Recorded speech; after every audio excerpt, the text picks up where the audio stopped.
Okay, just before I call the meeting to order, there's a public question period, but there were no questions submitted for this evening's council meeting. So we will look to the agenda. Are there any changes, additions? In which case I'll move the agenda be approved as presented. Those in favor, opposed, motion is carried. We have one delegation from Canmore Organics Recycling, Ms. Zernheld. We have 10 minutes for your presentation and then time after that for questions and answers. Okay, good evening, Council. My name is Ruth Suffield and this is Diana McGibbon, and we're members of CORE. Thank you for taking the time to receive our presentation. We have shortened the slides a little since they were first sent to you, so you may want to follow the screen as opposed to your computers. Just if you could make sure you're speaking into the mic, because this is being live streamed to millions of fans out there in the world. All right, CORE is Canmore Organics Recycling. We are a volunteer grassroots group with no aspirations for employment. We simply believe that recycling organics is the right thing to do.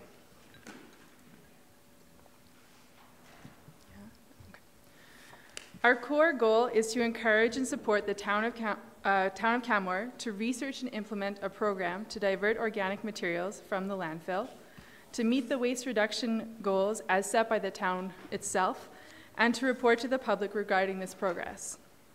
We aim to support the council and administration through positive collaboration. Right now, organic materials make up 38 to 50% of our waste. All of this is shipped to 340 kilometers away to a landfill in central Alberta. A look through town documents has shown us that the town has identified waste reduction as a goal on a number of occasions. In 2003, Canmore Solid Waste Action Plan aimed to divert 50% of waste. In 2013, Environmental Sustainability Action Plan said we are moving towards a zero waste community. In 2012, Waste Management Strategy flagged organic waste as a priority. As citizens, we have identified 5 reasons to divert organics. The first is simply to reduce the total amount of waste produced by our town. Second is to reduce landfill costs. This possibility to save money was identified in the 2012 study and was realized by the town of Tabor in Alberta in the first 20 months that it implemented a diversion program. A third reason is the reduction of greenhouse gases. Organics left to decompose in a landfill produce methane gas. Landfills generate 20% of Canada's methane emissions. By diverting 1 ton of organic waste, we can reduce greenhouse gases by 1 ton. Fourth reason to compost is that this is a valuable resource. Waste becomes a beneficial soil amendment. And the fifth and final reason is that according to waste management hierarchy, landfilling is the final alternative. As we can see from the triangle on the picture, it is important that composting be used to eliminate waste prior to incineration or landfilling. Diana? So in addition to the economic and environmental reasons to divert food scraps from the landfill, we thought you'd be interested in knowing about the level of community support for this initiative. So CORE set up a very informal survey of residents, which is being carried out through social media and through a student volunteer who spoke to her neighbors and classmates. Of the more than 300 people who've responded to the survey to date, 96% said they would like the town to put a program in place to collect food scraps so they can be kept out of the landfill, and 95% said they would be willing to carefully separate food scraps from garbage and recyclables and place them in bear-proof bins. To date, we've also received 168 comments from people who completed the survey, and we do have copies of the comments here tonight to share with you if you'd like to have them. So what's happening with organics diversion across Canada? So in 2001, 61% of Canadians participated in some type of composting. In PEI in Nova Scotia, that percentage is now 94 to 96% of households, and organic materials have been banned entirely from the waste stream. In early October, the province of Ontario announced that it will be investigating a province-wide ban on food waste disposal as well. In our own province, Calgary recently rolled out a citywide organics collection program, and there are many other communities with established composting programs like Edmonton, Banff, Cochrane, Taber, Jasper, Olds, Okotoks. So lots of communities in Alberta have already got organic diversion programs. Perhaps more importantly, how does organic diversion happen in other mountain communities which share Canmore's concerns about living with wildlife? Closest to home, the town of Banff has food scrap collection bins adjacent to garbage bins at 5 locations in town. It also has a well-established commercial food scraps collection program with preferential collection rates for organic materials. The town's food scraps are then transported to a facility in the Airdrie Strathmore area for composting. We also have some other examples of mountain towns using community bins, each of which actually do their composting locally.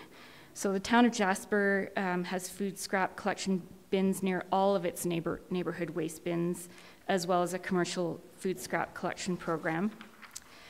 Whistler residents drop off organics at centralized bins, and Dawson City also uses centralized bins for its collection program.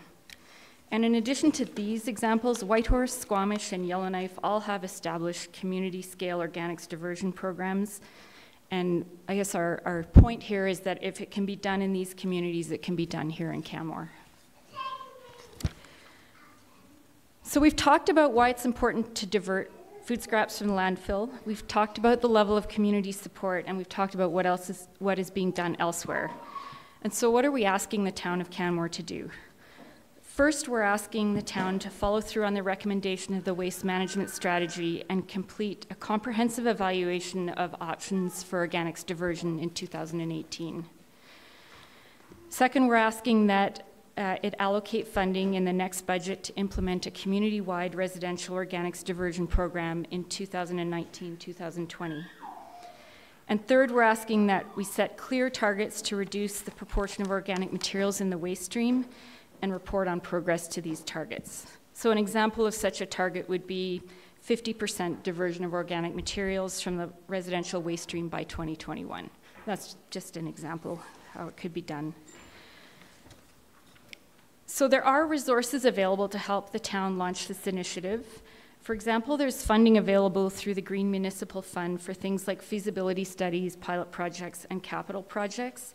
But it's important to note that this funding is only available on a first-come, first-served basis until 2021. So as a resident and a taxpayer, I'd love to see the town investigate the use of this funding to get this initiative off the ground.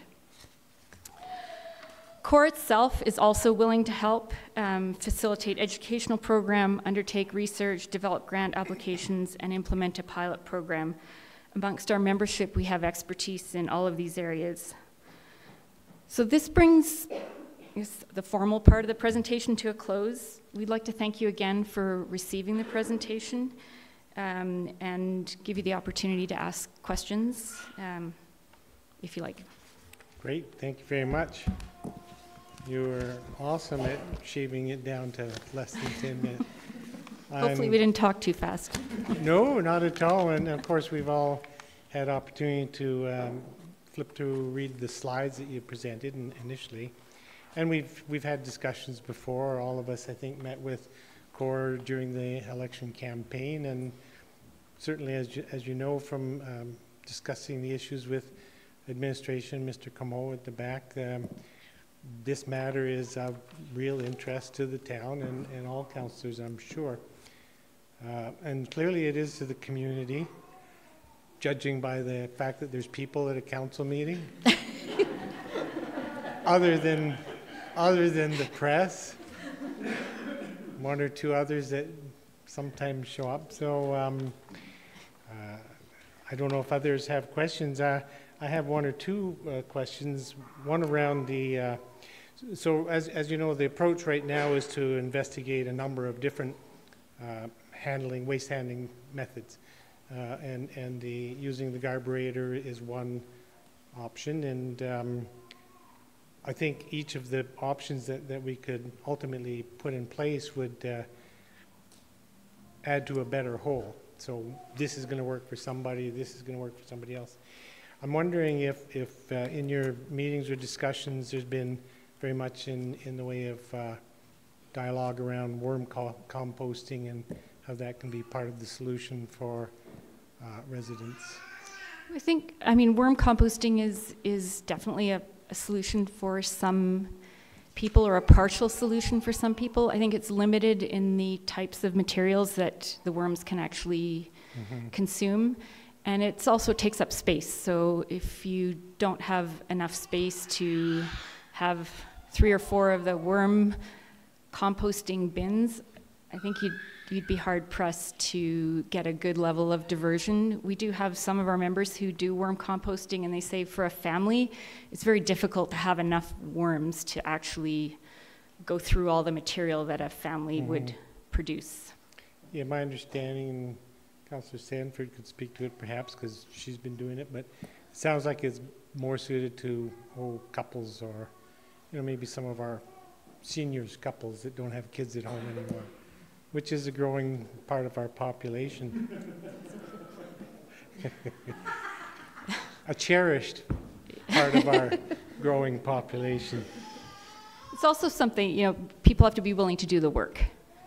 So well, all of this requires... to look after the worms, Yeah, I mean, we certainly learned that through the last few years with our recycling program. We've put all the infrastructure in place, and there's people that absolutely buy into it and are very dedicated, and others that simply won't. In your recommended actions, I think you know that most of those recommendations, if not all, are already encompassed within some of our future planning. 2018, there will be work being done towards looking at other methods of organic waste handling. There's going to be a report coming to council really soon on the carburetor study. When was that? Next week? So the work that Mr. Canmore and his team have been doing on the in-sync carburetor is one option. The report is ready to present, and it's in a public meeting, of course. And there's expectation that there'll be some addition to the 2019 budget to keep moving forward. I don't know if CAO wants to speak to that.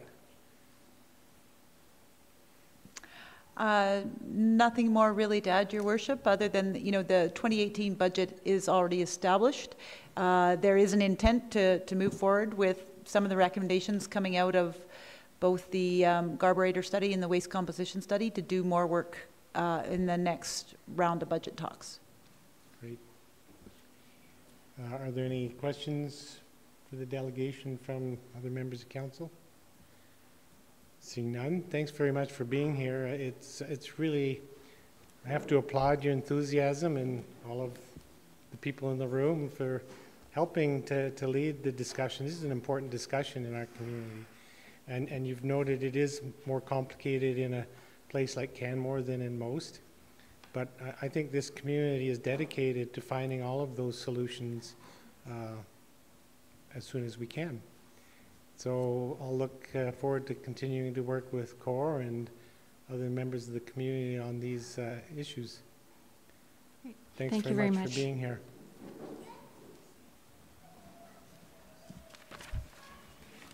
I'll just hesitate for a moment if everybody wants to run away and not listen to the rest of it. Although it's fascinating stuff coming up.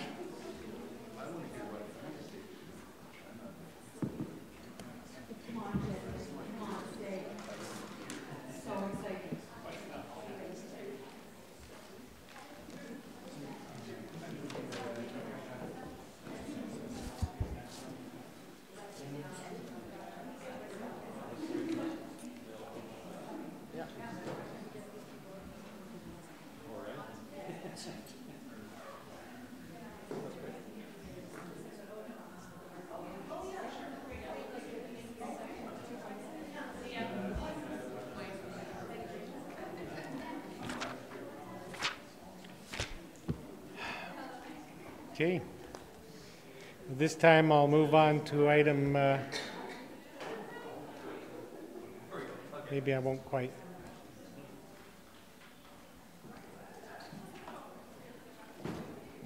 Thanks for coming. So now I'll move on to the minutes of the regular meeting of November 21st. Are there any errors or omissions in the minutes? Seeing none, I'll move the minutes be adopted as presented. Those in favor, opposed, motion's carried unanimously. Moving on to item G1, public art site approval. Ms. Bartolome. The podium is yours. Hello. Just need to get rid of this here. Your Worship, Members, Council, I am here today seeking approval for 3 public art sites for art installations coming up in 2018. Well, for an art installation coming up in 2018. The 3 sites are the east side of Fairholme Drive on the Spurline Trail, south of Elevation Place on Railway Avenue, and the courtyard in front of 907 7th Avenue, which is right in front of the Arts and Events Office. The Canmore Public Art Committee has been exploring locations for high visibility, accessible, 3-dimensional sculptural work. The sites proposed were selected because they are considered high visibility locations. They are publicly accessible. They do not interfere with resident view sheds. They don't contribute to visual clutter, and they allow for close-up public interaction and engagement. I'm here because all public art competitions are held in accordance with the Town of Canmore public art policy, which states that council approve sites or locations for public art. This public art project, $150,000 large-scale project, was approved in the capital budget for 2017-2018. We did discuss other sites for public art, and we dismissed 2 others that we were considering. We were going to bring 5, but we dismissed the other 2, one because there was too much visual clutter, I can't speak, sorry, in one of the locations, and the others because we felt it interfered with with the view sheds of residents. One of the sites was at Eckloff Park, and the other site was at Centennial Park, so we're not bringing those forward today. We did put it out in the paper for the last couple of weeks, and we've had signs at the 3 locations that we are proposing, and it is on the website right now. I did have comment from one citizen, a resident of 11th Street, suggesting that perhaps the Spurline Trail might not be the best site. He was concerned about view lines for cars, pedestrians, and cyclists along that road, if there was something that was going to impede vision for those people. He said he's seen too many near misses at that corner, and he actually suggested that we have the piece at Eckloff Park instead. Other than that, we've heard no response at all, negative or positive. Okay, I've heard from a couple of artists, but other than that, we've heard no other comments. We try to ignore the artists, don't we? Pardon me? We ignore the artists. We did. I totally ignored them, yeah. There are no other financial impacts for this project. The whole project would be covered under the $150,000, so I'm just looking to you for approval of those sites. Thank you very much. So just to make sure I'm clear, so one of these sites, if they're all approved by council, would be the location for the next big That's project. Right. Yeah, I'm sorry, I skipped over that part. So we want these 3 sites approved. The artist could pick between the 3 sites, the selected artist, who we don't know who it is yet. We'll wait till these sites are approved. We'll put it out to public art call. Artists will look at 3 sites. They'll make a proposal for one of the 3. The 2 sites that aren't going to be used will stay on our approved inventory. The site that is approved, the artist will chosen the artist to work on. It just gives the artist more flexibility in court, in terms of design and what resonates with them and that kind of thing. Off the top of your head, how many sites are there out there now that have been approved that haven't been used? I would say at this point, Cougar Creek. Just the one? I think so, because we did bring sites to council a number of years ago, but those sites have changed enough that I wouldn't feel comfortable moving forward with those without bringing them back to council. So when the call for competition goes out, all of the artists that are interested would be able to design a piece for their choice of one of those 3 sites? Correct. The first, it would be a 2-stage competition. So the first stage would be we'd be asking for RFQs, which is a request for qualifications, meaning that artists would just send us their portfolios for consideration. We would shortlist from those artists to 5 artists. Those 5 artists would be given the selection of the 3 sites. Those 5 artists would select which site of the 3 they wanted and design a concept for those sites. And of course, the final selection is up to the Public Art Committee. That's correct. Jury. Not the committee, the jury. There'll be a separate appointed. jury, yes. And there's no political involvement on that selection? I'm sorry? There's no political involvement on that selection process?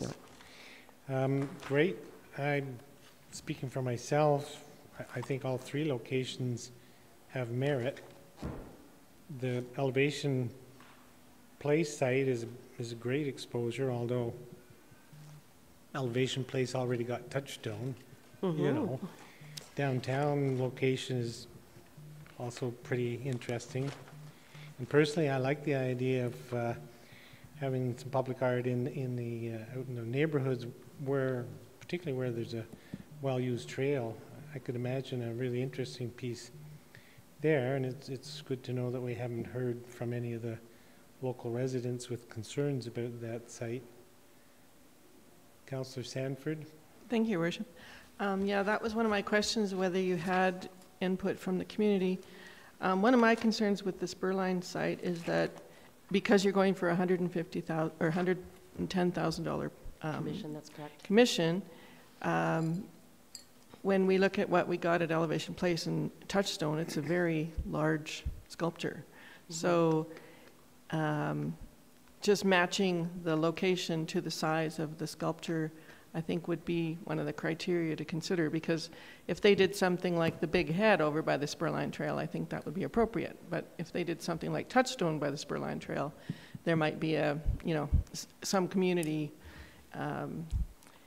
concern or pushback, and it all depends on what the piece of art is. So is there some way that your committee can manage that? Absolutely. As you go forward? Yeah, I mean, Peter Powning's piece at Elevation Place was a $100,000 commission, just to give you an idea of what we're talking about. So 110 would probably be in the same scope as Councillor Sanford mentioned. What we would do is we'd put height restrictions on the piece and size restrictions. So we'd say you can cover this much ground, like we'd provide the box. This is a box that you're going to design within, taking into account heights, that kind of thing. Right.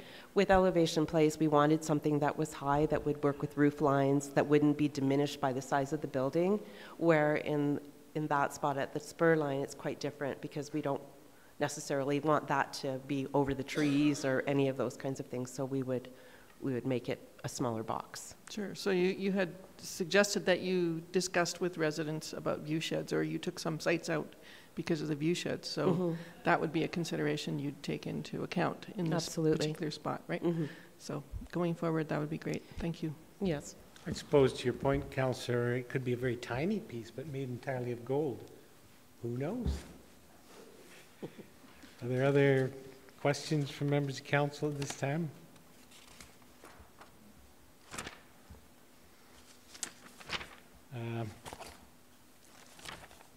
I have none. Thanks for your report. You're welcome.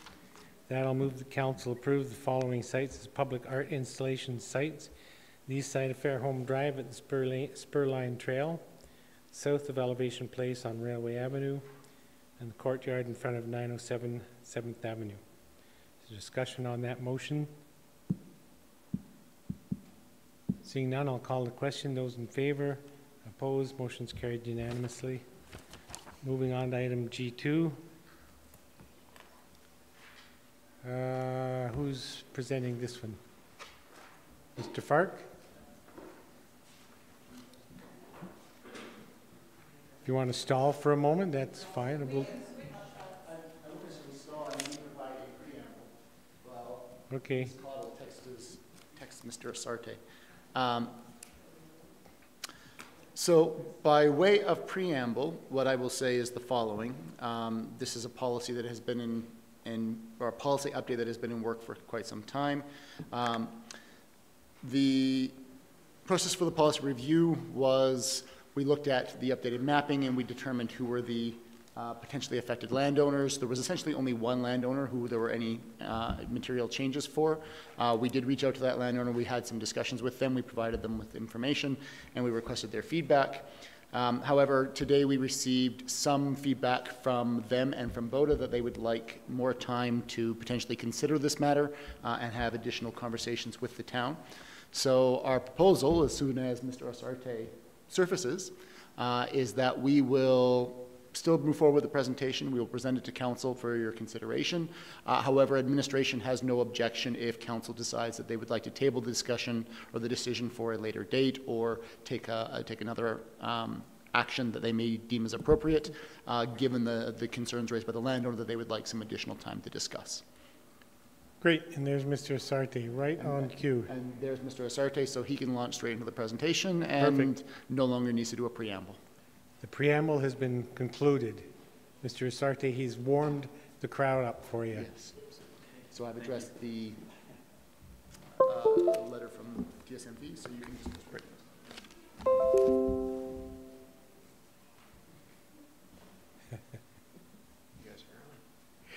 Well, we're moving along, moving right along. Okay, good Councillor evening, Mayor and McCallum. Council. Sorry, did you have a question, Councillor McCallum? Okay, we're good. You're on. As Mr. Fark prefaced, I'm here to present an update on the Steep Creek hazard and risk policy and some proposed changes to that policy. I'll start just providing a brief background on the policy rationale, and then dive into what the proposed changes are. In 2013, as we all know, we experienced a rare storm. It brought unprecedented rain, thousands of cubic meters of debris and trees, snow runoff, and that was throughout the Bow Valley. We were made aware of the Steep Creek hazards around us, debris flows and debris floods, and the risk they pose to our community. That event exposed a major vulnerability, and it exposed a lack of understanding. And in response, Council approved study of our priority creeks, short-term mitigation, structural protection, and studies and tools to support planning and emergency response.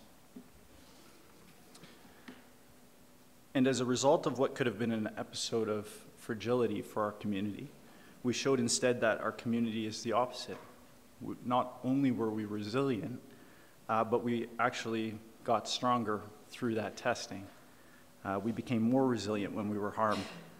And over a 10-year period, from the time of the floods until sometime in the early 2020s, we will rebuild from the floods. The work's largely completed. We will protect our current residents, their homes, and our infrastructure from a similar event, and where necessary from the larger events that we know can happen.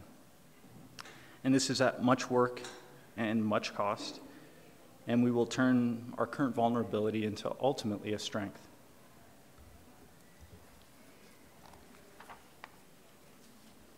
In 2016, Council took a further step and approved a municipal development plan and an associated Steep Creek policy. This progressive policy is a foundation for Council and administration on which we can build future development and ensure that it doesn't put people in the community at excessive Steep Creek risk. And that we have some confidence that we're setting up future generations to deal with an uncertain future for larger events potentially, and for uncertainty around climate change. The key aspects of the policy are setting risk thresholds for new and existing development. The policy requires that we thoroughly understand the hazards in an area before we build a development, and that it will be safe and sustainable. We show policy areas within a map in the appendix of the Steep Creek policy, and it has 3 policy areas that are defined. Hazard areas, what you see here in red, orange, and yellow, they each have different restrictions based on the level of hazard that's been defined.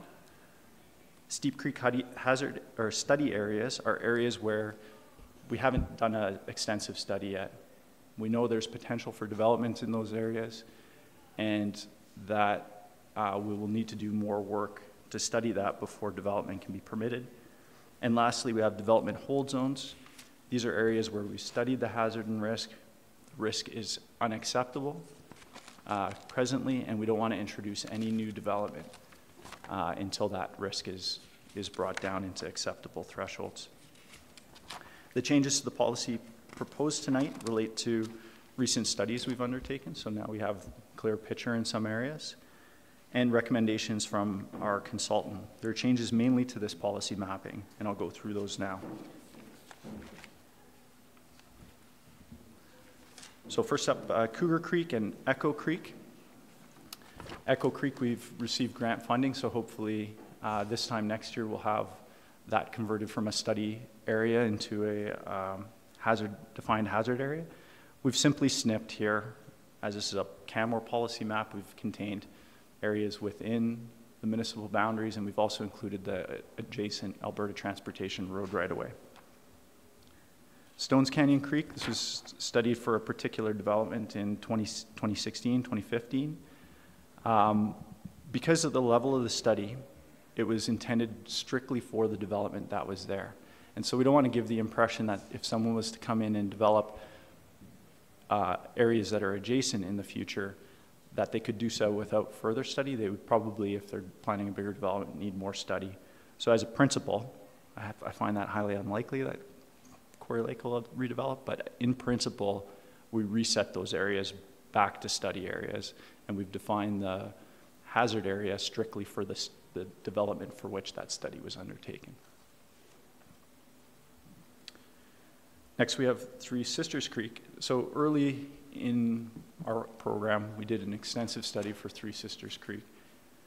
The creek, as it presently sits right now, is a man-made channel with no erosion protection that feeds into a pond that was created for a golf course and then flows down through a scoured channel until it reaches the Bow River. The way that the studies are undertaken, they use modeling with the existing contours of the channel and don't really account for all the different ways that that channel can erode, that material can deposit in the channel, that water can flow in the future. They focus on a handful of scenarios based on the current development and current land use. And so in the case of Three Sisters Creek, one side's a golf course. That's a great area to inundate. They didn't pay too much attention to it during the study in terms of what scenarios could possibly go into that area. There's a whole bunch of existing development on the east side of that fan, so they ran different scenarios, and in the modeling they put in blockages to divert flow in that direction, simulating what could happen during these unpredictable events, and that's how we developed the original hazard mapping. What we want to do in these areas is make sure that in areas where things could change in the future, channel banks could erode, sediments could deposit, that we're clear that only the scenarios that have been studied are shown in the policy maps, and all other areas around it, which could in the future become hazards, but which may not have been studied at this time, those are defined as study areas. So that makes sure that we don't allow or falsely give the impression that areas that haven't been studied in detail are free of hazard. And in this case, we don't think that they are. Do you mind if we interrupt during your... Absolutely. So on that specific Steep Creek area, Three Sisters Creek, in the proposed new mapping, the Steep Creek study area encompasses pretty much all of the Resort Center ASP area and finished golf course.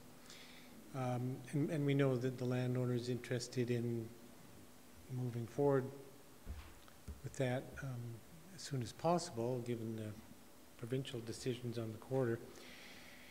Help me understand what would be involved in addressing that specific Steep Creek study area in terms of time and obligation.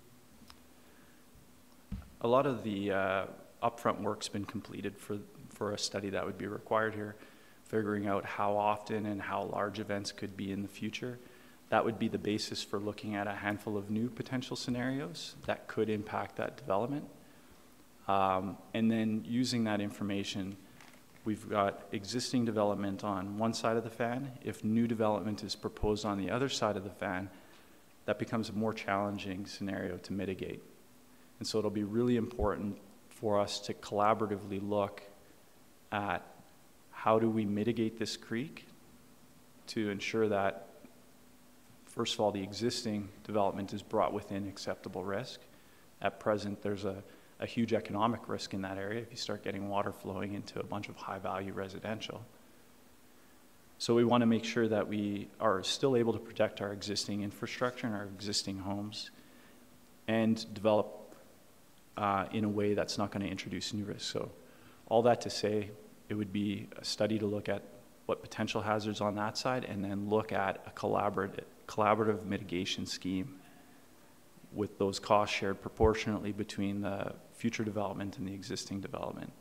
That would make sure that that development's appropriate for our risk standards.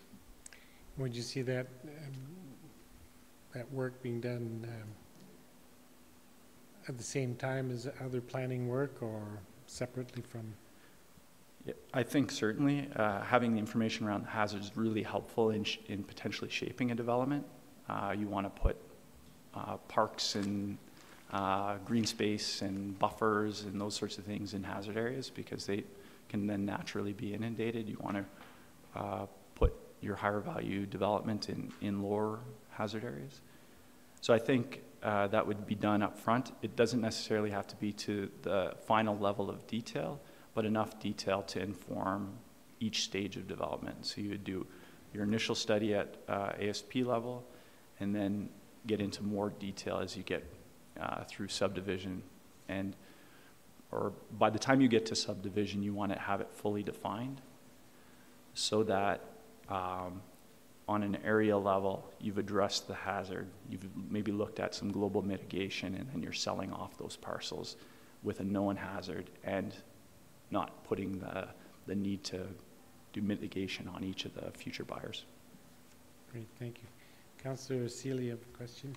Yeah, just to follow up with the alluvial fan discussion. We learned a lot on Cougar Creek, and I think we probably would have done something different there.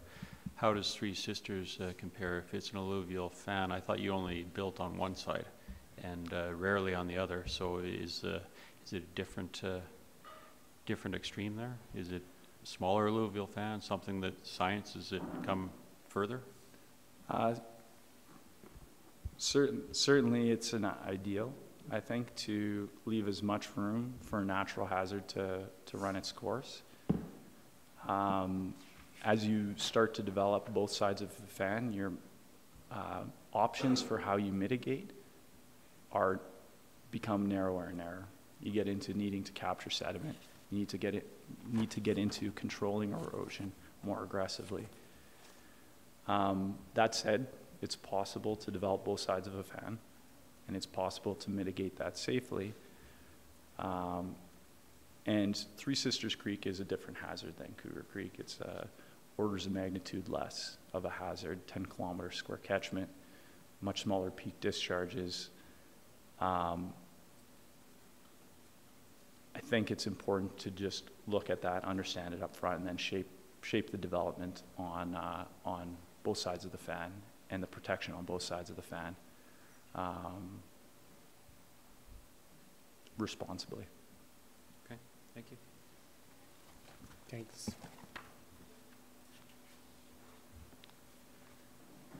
Stewart Creek area, there's two components to this. So this is a little harder to tell. If you look in the top left corner where we have existing development and a number of subdivided lots, there was a particular study done for a couple of the developments out there and a number of the single family lots. And this is a shrinking of the study area. Those single family lots are all in really good positions. The back of the lots we want to protect from development. There are already setback requirements and other things that protect from development there. I'll use the pointer just to give an idea. So Stewart Creek's kind of interesting because it's been rediverted through a man-made diversion. Its historic hazard path is through here, through this area, and it's quite a large hazard actually. Stewart Creek's another similar scale to Three Sisters Creek. It's been naturally or man-made diverted through the golf course, and in 2013 it flowed into this area and it inundated quite a large area on the back of these lots and municipal storm retention pond. And there's a number of developments backing onto that. There's a multifamily development in this location with the small section of yellow hazard, and then all of the single family. The creek then just wraps around here, comes through a man-made channel. You can see in the background here some erosion, sediment deposition, and then that exits out at the highway and some culverts. These single family homes are all high and dry. The back of the lots could experience erosion, and that's where that setback's important. This lot could experience inundation on the backside of the lot up to 1.5 meters, 2 meters of water. And so they've been required in those buildings to protect that lower level, and there's no habitable space. It's garage and some storage space. The other change to this map is just an expansion of the study area. The area's been looked at from a high level, probably a good enough level for the upcoming Smith Creek ASP. They've done a preliminary assessment of all of the creeks. There's Smith Creek, Cairns Creek, as you go out, Marsh Creek, and Pigeon Creek. So there's been a high-level study, probably good enough for the ASP level, to define the extent of the hazard and where those hazards exist. What we want to do with expanding this study area is just recognize that it's not just where the hazard is, it's how you access into the development. Also, there's always a level of uncertainty. And because we're still at the high-level ASP point right now, we just want to make sure that there isn't an impression that you can go and infill develop in between these hazard areas without considering the impact on linear infrastructure, the impact on roads. Let's just study the entire area, have an understanding before any individual developments happen out there. And if I recall, well, I recall clearly that exactly what you're talking about, the Three Sisters Parkway was just about taken out. Mm. So on either side, there wasn't at the time a lot of threat to some of their residential areas, but that road came this close to losing it. Yep. Yeah, so I understand the point. And this just extends that Smith Creek area out to Pigeon Creek. Pigeon Creek study has been completed, and so we have a defined hazard area there. There's a really flat area up here, which is interesting. And it looks like it was a previous path for the Pigeon Creek. And if this area is being looked at for development, it's so flat that you probably just need to raise the grades 1 meter or 2 meters in that area, and it would cut off any potential flow from going through that. It would just pond. And that's what the study recommends, that if any development's ever considered here, to have consideration for that. So we've made this a study area, though it's not showing as a hazard area at present, so that we don't forget to consider that possibility in the future. Yeah. Now, we worked collaboratively with the MD on that project, didn't we, on Pigeon Creek? We did. And we're changing all of our maps to reflect the identified hazard and Steep Creek study areas essentially within the town of Canmore. Am I to assume that the MD would have a map that shows an extension of the yellow and red into the Deadman's and Riverbend area, or? Correct. Correct. MD collaborated throughout. They have all of the final reports. There's been mitigation constructed within the Pigeon Creek area. And ultimately, it's up to the MD to set their own risk thresholds and their own design standards for development in the absence of the province having those set universally. And so we've provided all the information, we supported through. There's some really excellent example of erosion protection on Pigeon Creek. It's probably the best example, at least in this region, of how to stone pitch and grade control a mountain creek that has a lot of erosion potential. Okay. And thank you. And a related question, just curiosity on the mapping, the proposed new mapping. Most of the study areas, we don't reflect on our own mapping into the MD lands.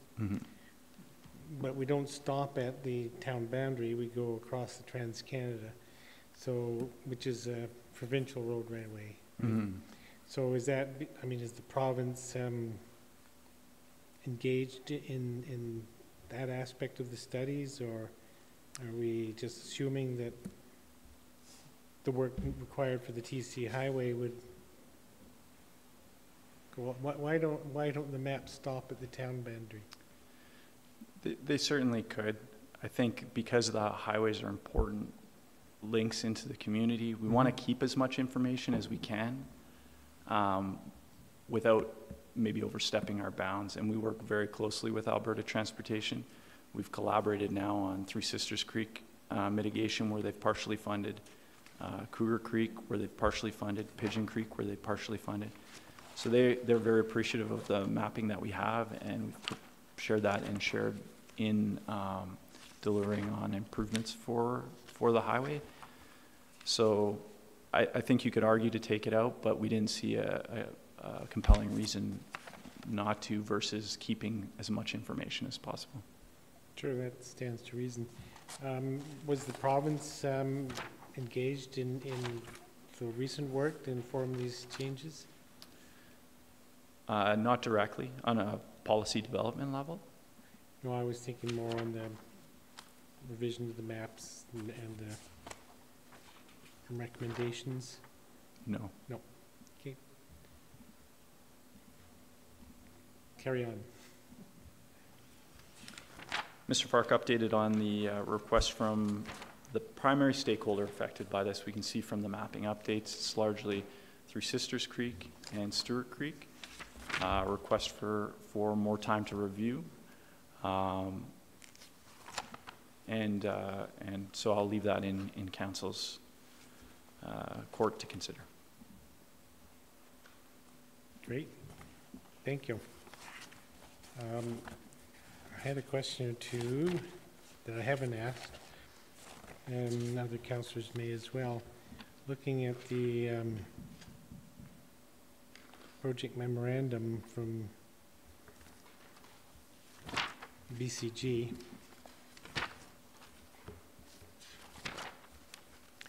in section 3, summary and recommendations,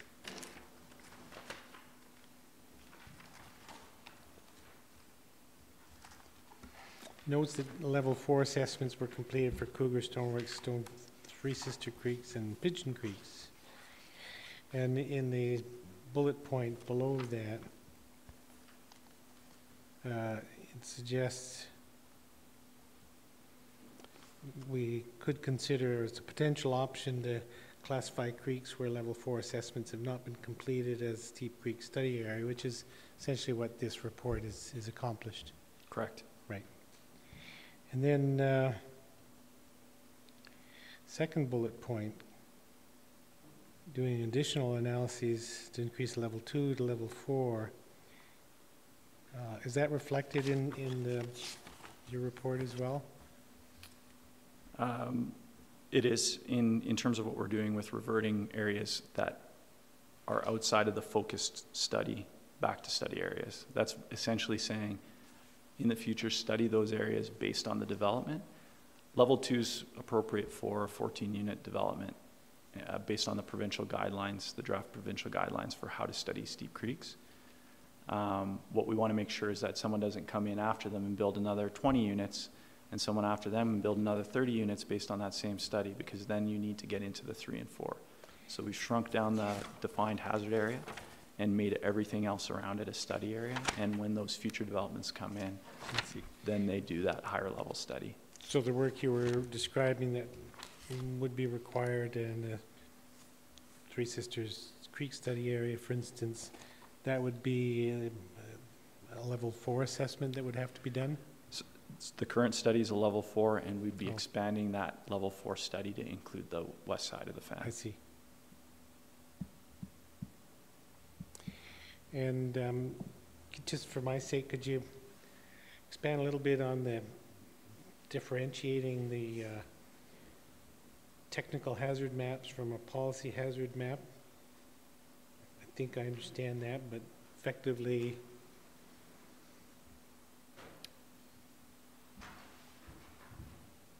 the hazard maps are an assessment of the areas that will be impacted by a hazard.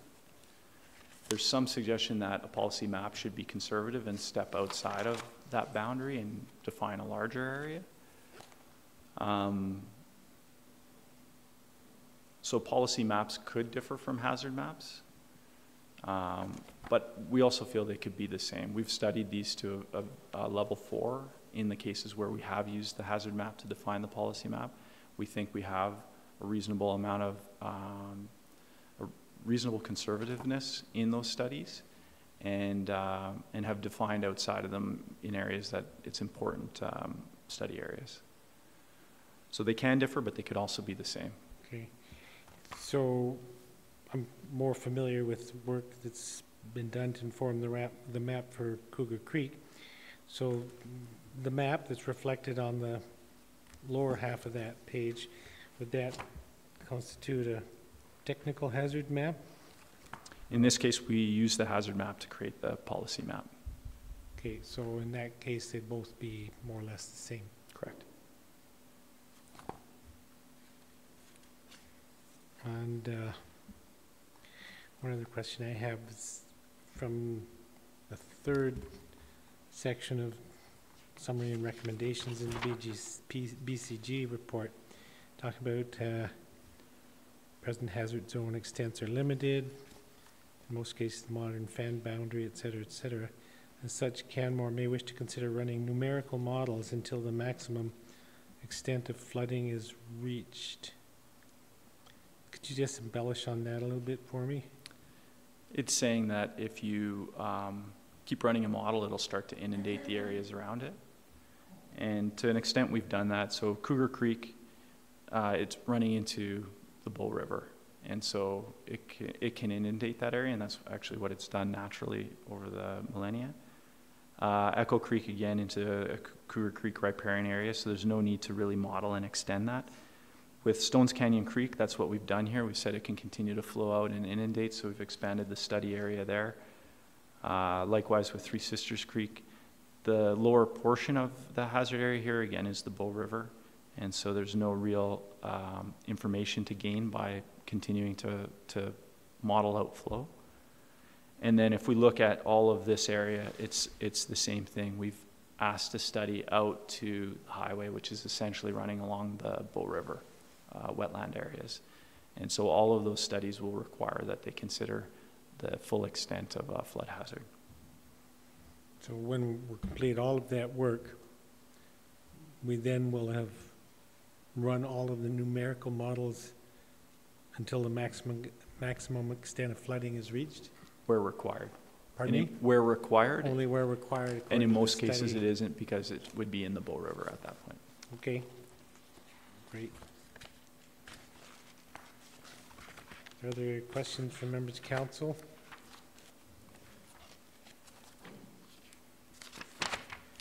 I think I've asked my questions. Oh, no, one other question. So we did hear from some of the landowners in Boda around their hope to have more engagement or more time to engage. And I asked about the MD specifically on Pigeon Creek. Most of the other creeks that you've mapped out, ultimately the flow would cross the highway perhaps and hit the MD, but generally into areas that are not developed at this time and perhaps never will be. So is it typical that you would nonetheless engage the MD on some of the work around all of those other creeks that ultimately hit our boundary line and move into theirs? We've provided all the current studies to the MD, and we certainly could continue to do that in the future. As you suggest, it's not currently developed area, and not knowing what their future plans are, we'd be happy to keep sharing our studies with them. Great, thank you. If there's no questions from other members of council, I'll move on. Thanks, Mr. Asarte. So in regards to the request we've had from community and private landowners, Boda and others, I have a couple of different motions to put forward rather than simply approving what's been presented. And it'll be two separate motions. And the first is moving the council accept this report as information. So discussion on that motion. See none, I'll call the question. Those in favor? Opposed? Motion's carried unanimously. I'll move that administration continue public engagement on the Steep Creek hazard and risk policy and mapping amendments prior to bringing an update to council for approval. Discussion on that motion. Seeing none, call the question. Those in favor? Opposed? Motion's carried unanimously. Thank you, Mr. Asarte. And we'll move on now to item G3. Business Revitalization Zone, BRZ 2017-2018 Budget Amendment. Mr. Fark. Good evening, Mayor Borman and members of council. As this is a relatively straightforward issue, I'm afraid I do not have a fancy PowerPoint presentation to go along with it. Disappointed. Yes, sorry. There are other ways that I chose to spend my time, and that was not one of them. Okay. The short story is that the bylaw that established the BRZ also established the rules under which it operates, and that bylaw essentially states that the BRZ can only spend money if the source or the purpose for the expenditure is within their budget, and that budget has been approved by council. The BRZ board has determined that in order to get better optimization of their operations, that they require a office space that will provide them with visibility and a presence within the downtown, and they have determined that they want to move forward with that. However, that office space did not previously appear in their council-approved budget. So they are very simply asking, they have provided a amended budget, which is in your agenda package, and they are requesting that council approve the budget as amended. That is the end of my very brief presentation. I am happy to answer any questions you might have. Do you know, and if not, we could ask Ms. Van der Voort, but, well, one question. Do you know if BRZ has a location in mind for their office? Ms. Van der Voort? Your Worship and Council, yes, we do. It's across the street on the second floor where Sotheby's real estate firm was. Okay. There. Great. And I'm just curious about the cost splitting. Is TCK splitting the rental cost 50-50 with BRZ, or? We're actually sharing it with Tourism Canmore Kananaskis, Carmela. Consulting. I can't remember her name now. Consulting. Yeah. And with Steph O'Brien and with SF Designs. Great. There's 4 of us going into that, into the space. And I can't help but ask, and I know the answer, I think, but was there ever any real discussion around considering the little building across the road used to be an info center as a joint office and info center covered by the TCK and BRZ and all those businesses that would benefit from such an operation? There was extensive discussion at the BRZ board about the option of running a visitor information center in that location. They did a financial analysis and they determined that financially it was not feasible. They did not have the resources in order to be able to do that. The position of the town is that as a VIC, the town would be happy to extend the continued use of that space, but as pure office space without a public utility purpose, we would not. We have other spatial needs that space is able to require. So the BRZ determined that they were not able to take on that responsibility from a financial perspective, and so elected not to do so. Great, thanks for the answer. Councillor Sanford. Thank you, Your Worship. I'm just curious about how you would amend the 2017 budget if the town is required to collect that from the property owners, correct? So the BRZ levy has already been collected. Right. So that money is, so basically what they are suggesting is that of the funds that they have, they're not collecting more, they are reallocating the funds that they currently have. So there is no change in the actual overall budget. There's no change in the amount that is being levied to businesses or the amount that is being collected. They have simply reallocated within their existing budget in order to have the ability to rent this space. Well, I can see they've done that in 2018. They've reallocated because you come up with the same budget amount. But in 2018, the amended budget is an increase from the original budget. So my recollection is that they...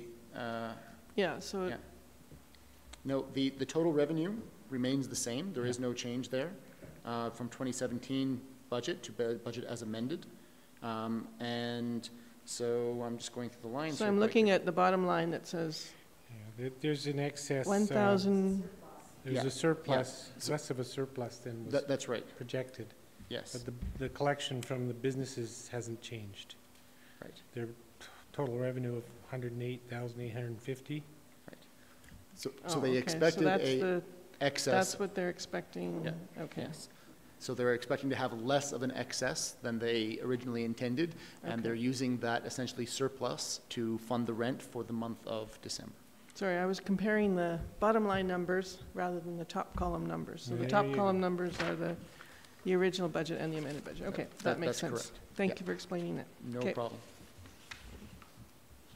Are there other questions from members of council at this time? Seeing none, thanks very much for your presentation and answers.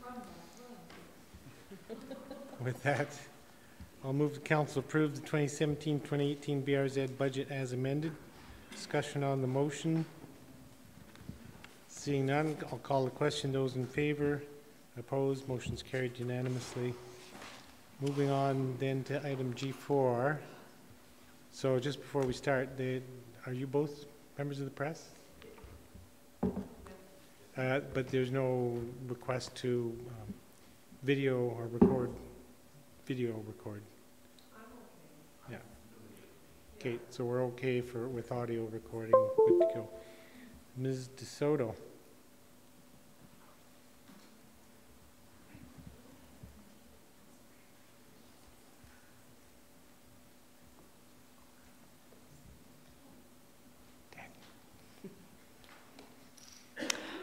Thank you, Mayor Borelman, members of council.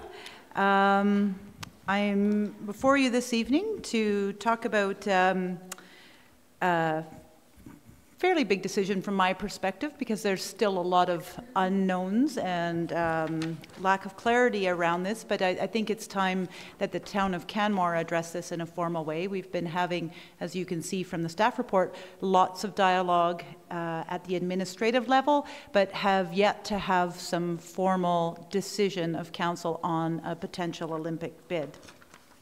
So the report before you and the recommendation before you is that council approve a new capital project for 2017 titled the 2026 Olympic Bid Exploration, and that the scope of that project and the funding be in accordance with the attached capital project summary sheet, and we'll get into quite a bit of detail about that as we proceed. So I have drafted an agenda, and it doesn't necessarily follow the staff report exactly as outlined.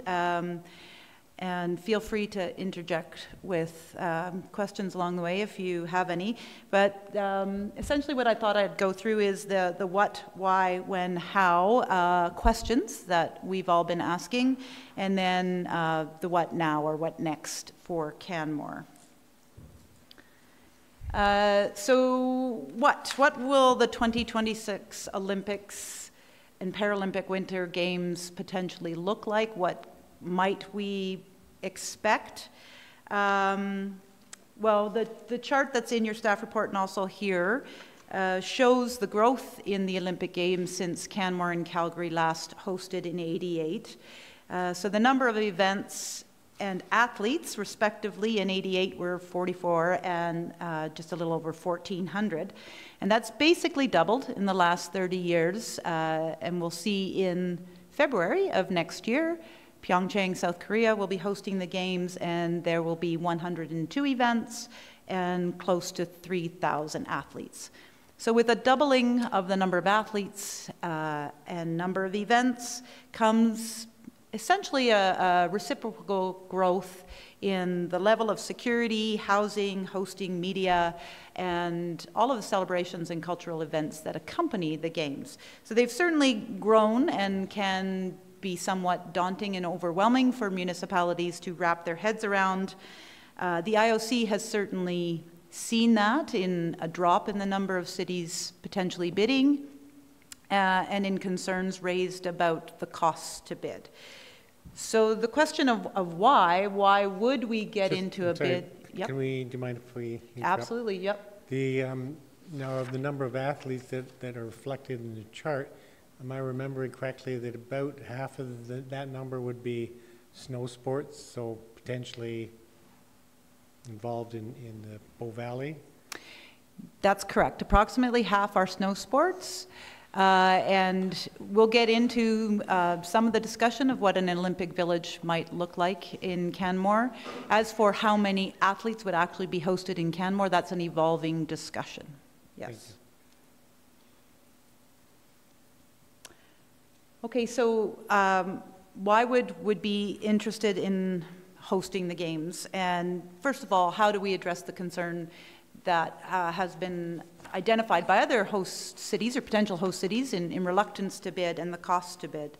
Well, the IOC is certainly aware of that, and as I mentioned, has been addressing it. So they adopted approximately a year ago a process known as Agenda 2020, and Agenda 2020 is the IOC's strategic roadmap for the future of the Olympic movement. And essentially it sets out a whole host of new principles for hosting the Games and for bidding for the Games, some of which I've just quickly highlighted, but it's essentially safeguarding the uniqueness of Games, strengthening sport and society, reducing the costs of bidding, and adapting and strengthening the principles of good governance and ethics.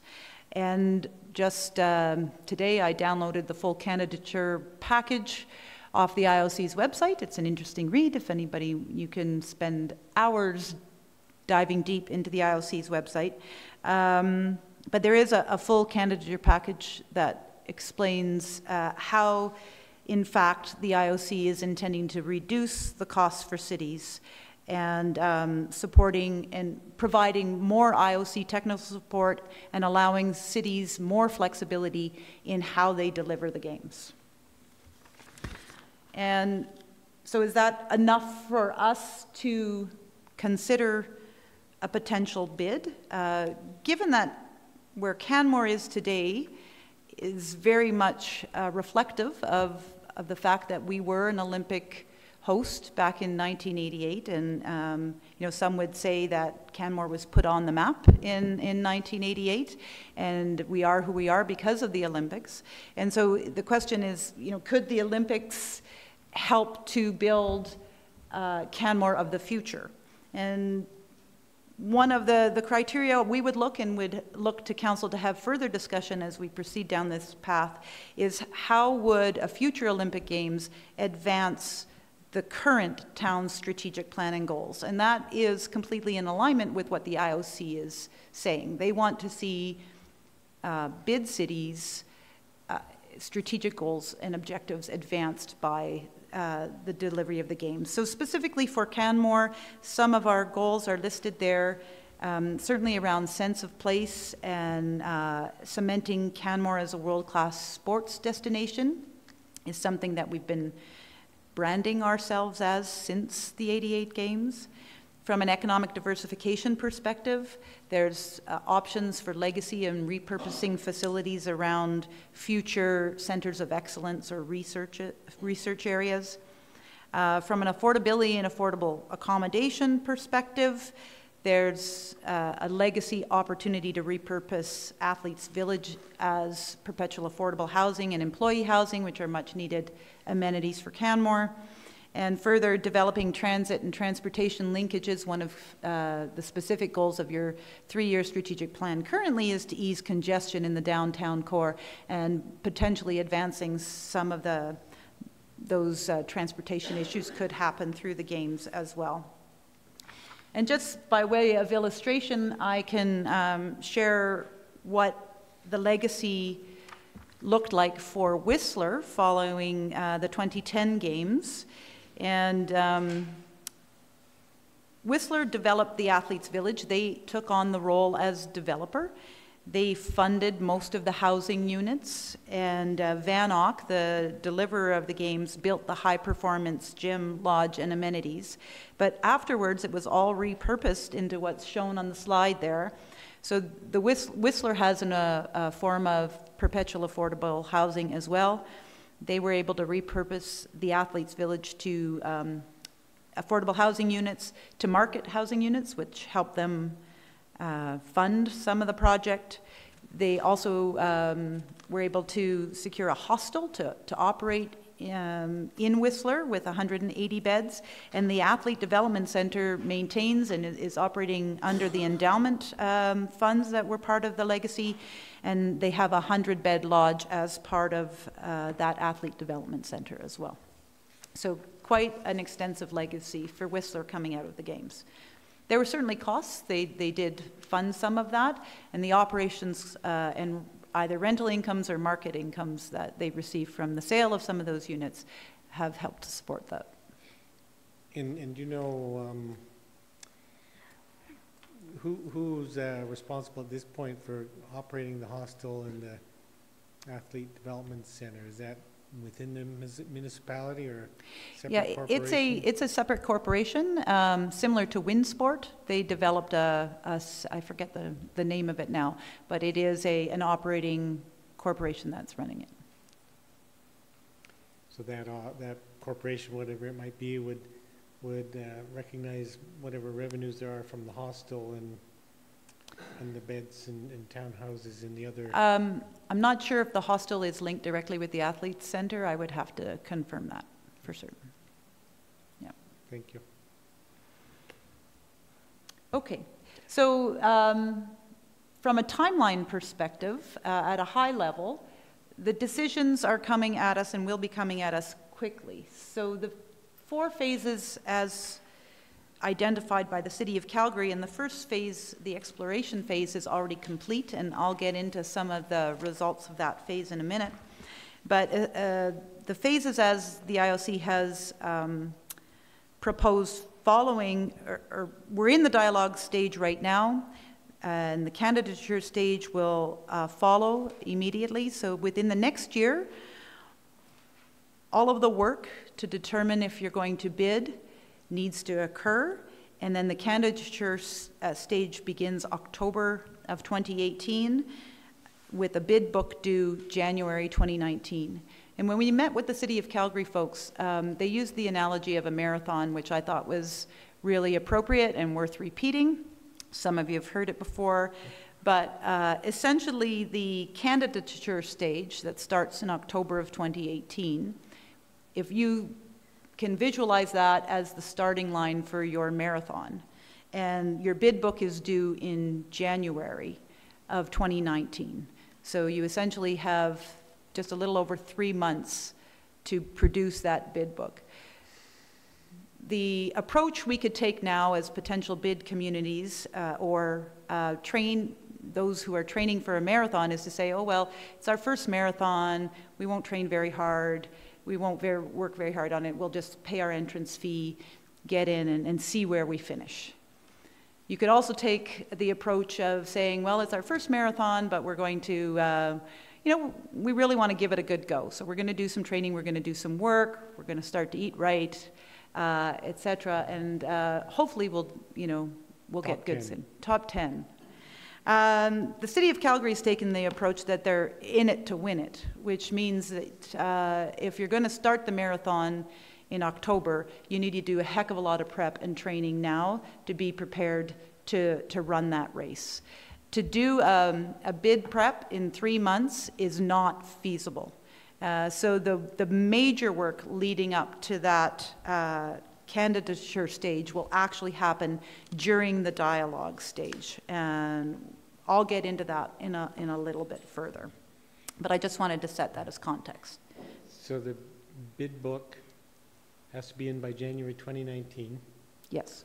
And the remaining portion of the candidature stage after January to September is this period that IOC would be considering all of the bid books and ultimately making their decision September 2019?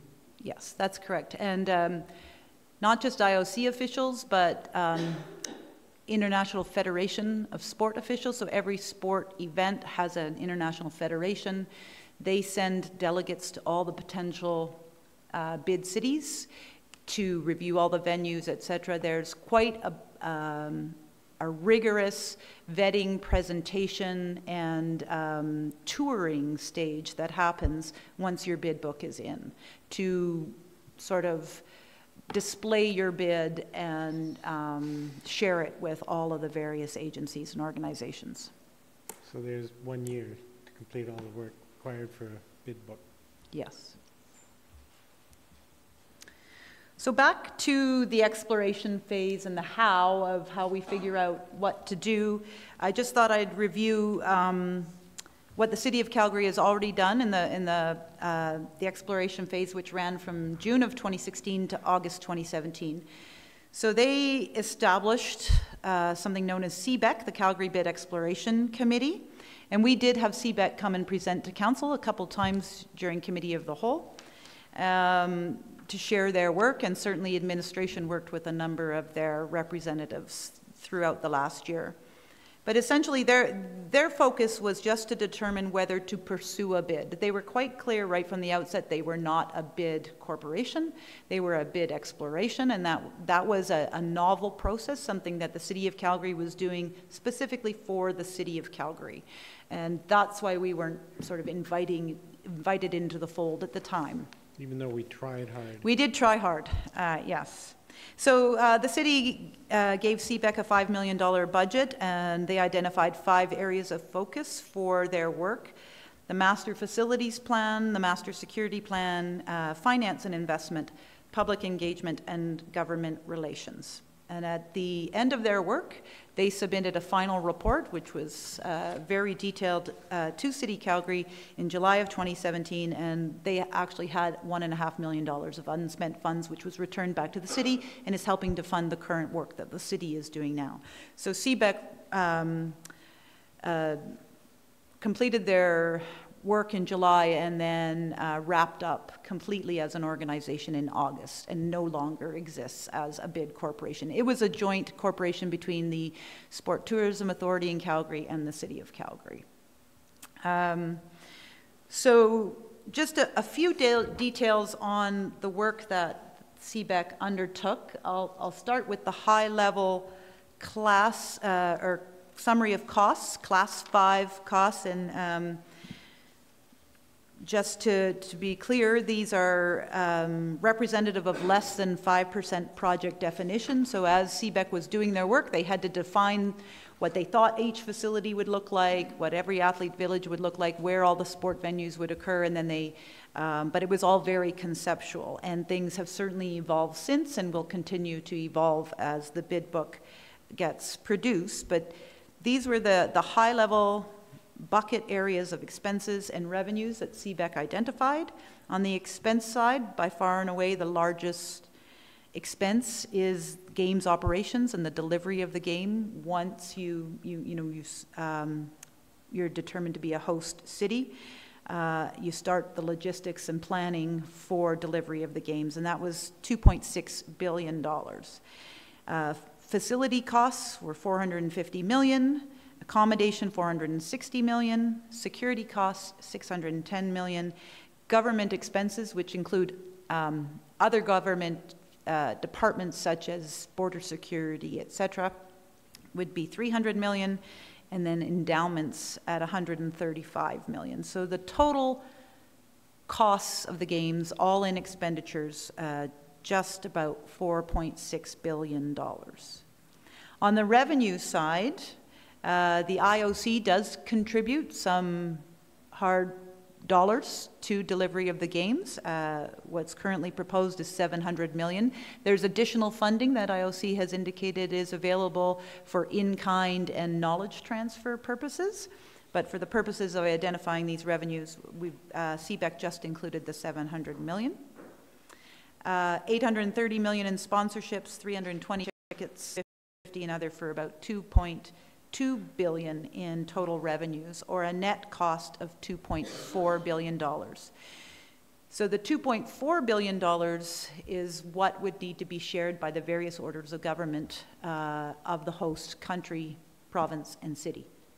And the Government of Canada does have a policy about funding Olympic Games and major events like this. Their policy is that they will fund either 35% of the total Games costs, so 35% of the $4.6 billion, or 50% of the net costs. So in this analysis, CBEC proposed that the funding, 50% of the net costs would be funded by the Government of Canada, because that is the lower figure. And that would result in half of that, or $1.2 billion, needing to be funded by the province and or the city and or other potential partner communities and stakeholders. Councillor McCallum. Thank you. Could you provide a bit more definition around the Class 5 definition of the summary of costs? Yes, so how much surety we're actually looking at is to these numbers at this point? Yes, so these are very high-level ballpark numbers, and as I noted, the concepts, the locations of venues, the number and types of athlete villages are all evolving. So this is based on the work that CBEC did with the knowledge they had at the time. And so it's considered conceptual level, less than 5% project definition. So if you consider an athlete's village, which we've been thinking a lot about, you know, the site hasn't even been determined. It's one of 3 potential sites.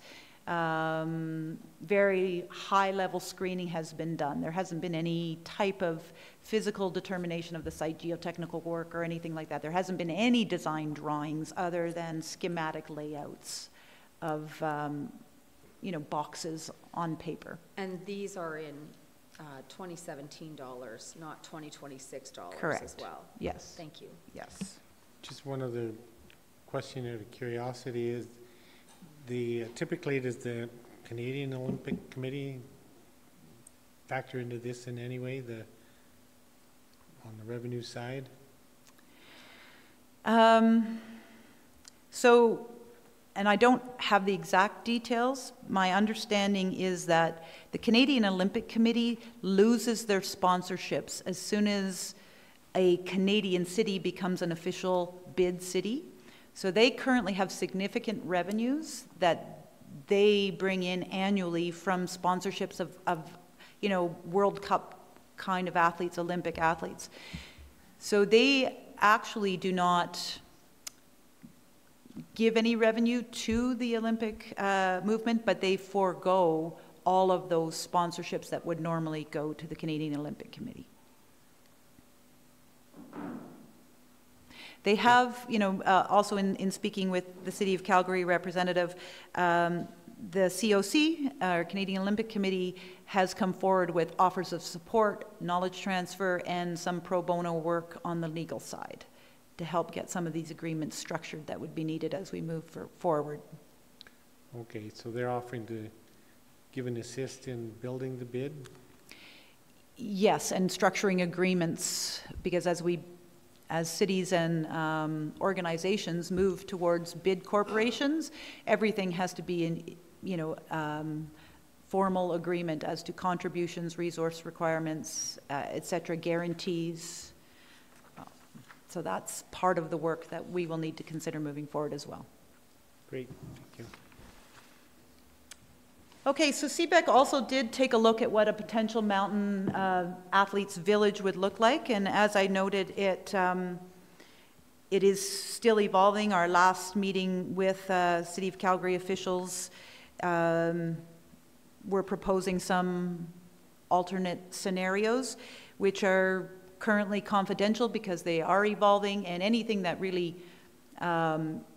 might affect a bid competition is kept confidential. So we aren't able to give details of exactly what numbers of units, etc., and numbers of athletes each village would host, but essentially we would have to develop a village, or in partnership with the City of Calgary, there would be a mountain athletes village developed that would have a residential zone, an Olympic plaza or village zone, and an operational zone. And I have a quick schematic to show of Whistler's athletes village for just illustrative purposes. And you'd have to host all able-bodied and Paralympic athletes. So the village concept that was proposed for Canmore was mirrored on Whistler's, so mix of market, affordable, and employee housing units. And then there's a conversion process. So the units are first built to house all the athletes, and athletes, from what I understand, again, they're put quite a few per unit, and so there would be no kitchens or garages or even living rooms in some of the units when they're athletes. They're more dorm style when athletes are in there. And then there's a conversion cost to convert them to their legacy purpose. And so that conversion cost and the holding cost and endowment funding for the Athletes Village would be part of the Olympic capital budget that would be funded. And then there would be a cost share in the legacy component of the village. So just by illustration, that was the conceptual village layout for Whistler before it was actually, went through formal design. So there's 3 distinct zones that you can see there. There's the residential zone where all the housing units are. There's the larger buildings are the Athlete High Performance Center and some of the village zone where there's commercial areas, etc. And then the large, more open space areas, the operations zone. As vehicles come and go and buses come and go, they have to go through security, and athletes go right from their buses into the dining areas and eat, and it's a bit of a logistics exercise. That's another reason why the athletes' dorms don't have kitchens, because they all eat in a central dining area. And that village concept would include everything, medical care, first aid. That's correct. There'd be physio, there'd be fitness areas, there'd be medical, yep. So it's a self-contained village, really. Yep. And pretty much every team comes with their self-contained service delivery. So they have their masseuses and their physios and their, so the number of athletes is almost doubled by the team officials and support staff needed to support the athletes. And I know that everything is very fluid and continues to change almost daily. But if we just took the Whistler model and brought it forward to 2026 and dropped it in Canmore, if Canmore was to be the mountain host or host for all of the snow sports, it would be a really large area. Yes, we would need approximately 30 hectares of an area to do the Whistler Village. Right, if that was the model. If that was the model here. Okay, so just moving on with CBEC's work, they also did some citizen engagement, and this information was shared with Council at the June Committee of the Whole, but it's worth repeating here. They did a phone survey that's statistically valid and is demographics have been adjusted to ensure that they're getting an accurate reflection of the current demographics of each community. So with some pressure from the town of Canmore and others, we were able to get CBEC to expand their survey to include the Bow Valley and specifically report on survey results by community. So we did get the information based on Canmore citizens' opinion. And there were lots of questions in the survey, and I can get you the full survey results again if you need them. But these are some of the highlights. 89% of Canmore residents that were surveyed were aware that Calgary was considering a bid, which I think is pretty impressive. I mean, if you think about the number of people that just don't pay any attention to news, certainly a high majority were aware of this, one aspect. 66% or 2/3 supported the Calgary region bidding. 59% believed there would be a net positive impact on infrastructure from games. 61% believed there would be a net positive impact on the economy from the games. Only 9% believed there would be a net positive impact on the environment. So clearly that's an area of focus and concern for our local residents. 66% agree that just bidding is a worthwhile investment. So those were pretty much repeated throughout each community surveyed. Councillor McCallum, did you have a question? I did have a question in the previous slide with regards to the Olympic Village in Whistler. So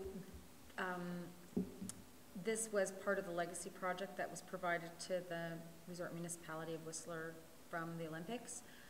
It's my understanding that there was also land, that was raw land, that was provided as well for future development. How much raw land was provided from the provincial government? 300 acres is what I believe.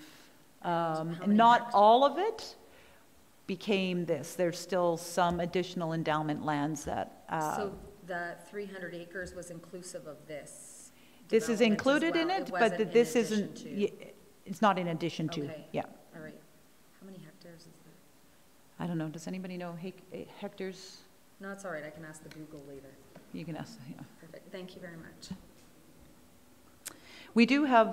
It's about 2.3 acres to hectare. Is that what you asked? Yeah, I was just trying to... 2.3, 2.4 or something. 2.4 acres to the hectare. A lot of land. Mm-hmm. Did you have another question? That was it. Thanks. Sorry. I was trying to Sure. place my question into time of the slide. Okay, on the next slide then. Yes, my apologies. That's okay. So the second to last data point, 9% believe there will be a net positive impact. Is this result, do you know if the survey actually asked whether or not you think there'd be a net positive impact or a net negative impact? I mean, I'm wondering if 91% indicated they thought there'd be a net negative impact, and so in the reporting they haven't put that in, it's only focusing on the net positive. Yeah, I do have the survey results and the survey questions, but I can't recall offhand how the question was asked, but I can certainly get that to you. It implies at least that 91% feel there will either be a no impact, positive or negative, or negative. Yes, and I can get, I can get the full Doesn't results. Okay. So that's all I was going to talk about from the exploratory work that CBEC did. I did want to just, talk now about the dialogue stage because, as we know, the exploration stage is complete. So I started to describe the dialogue stage earlier. It runs, and City of Calgary is in the dialogue stage right now. They have had conference calls with IOC reps. They are certainly I don't know that they're an official dialogue city yet, but they're in the dialogue process. There is a process of signing a dialogue agreement with the IOC, and that has not yet happened with the City of Calgary. So just a bit about this stage. According to the IOC, it's a new non-committal process, so there's no formal submissions or guarantees, financial or otherwise. The IOC will provide technical guidance. They'll send, teams of officials to your community, and I understand there's a 2-day IOC workshop coming up in January with the City of Calgary, which we're hoping to be invited to. Part of the dialogue phase is a mandatory Pyeongchang Observer Program, and we have already been discussing that with the city. There's only a certain number of accreditation packages that the IOC provides to each potential dialogue city, so it's limited to who can go. That's one of the cost-cutting measures that the IOC has put in. You can no longer send as many people as you want. It is limited, so currently it's limited to Mayor Borrellman going during one wave of discussion, and potentially one or two others that we haven't heard about yet, or we haven't confirmed yet, that would likely go during the Paralympic stage. And that observer program is mandatory in order to put a bid forward? Yes. And so it's interesting that while there's no formal submissions or guarantees, and you don't actually get invited to officially bid until October of 2018, the dialogue stage is an official stage. And in fact, there are no new entries of new dialogue cities permitted after March. So there is a cutoff. If you're a dialogue city, you have to go to Pyeongchang, and you have to identify yourself as a dialogue city by March. I've heard various reports. Do we know with any certainty how many potential bids there are, or how many cities or groups are considering or are still in the consideration stage? There's 4 or 5 that have been participating in the IOC conference calls that Calgary has been participating in. My understanding is that several of the European countries have mandatory referendums or have referendum requirements. Right. There was a Japan community that was on the last call for the first time. So it's still evolving. Was it Salzburg that had a referendum and it failed? Is it Salzburg? One of the can't cities recall. Over there. Was it Austrian? Yeah. One of the cities over in those smaller mountains. Yes.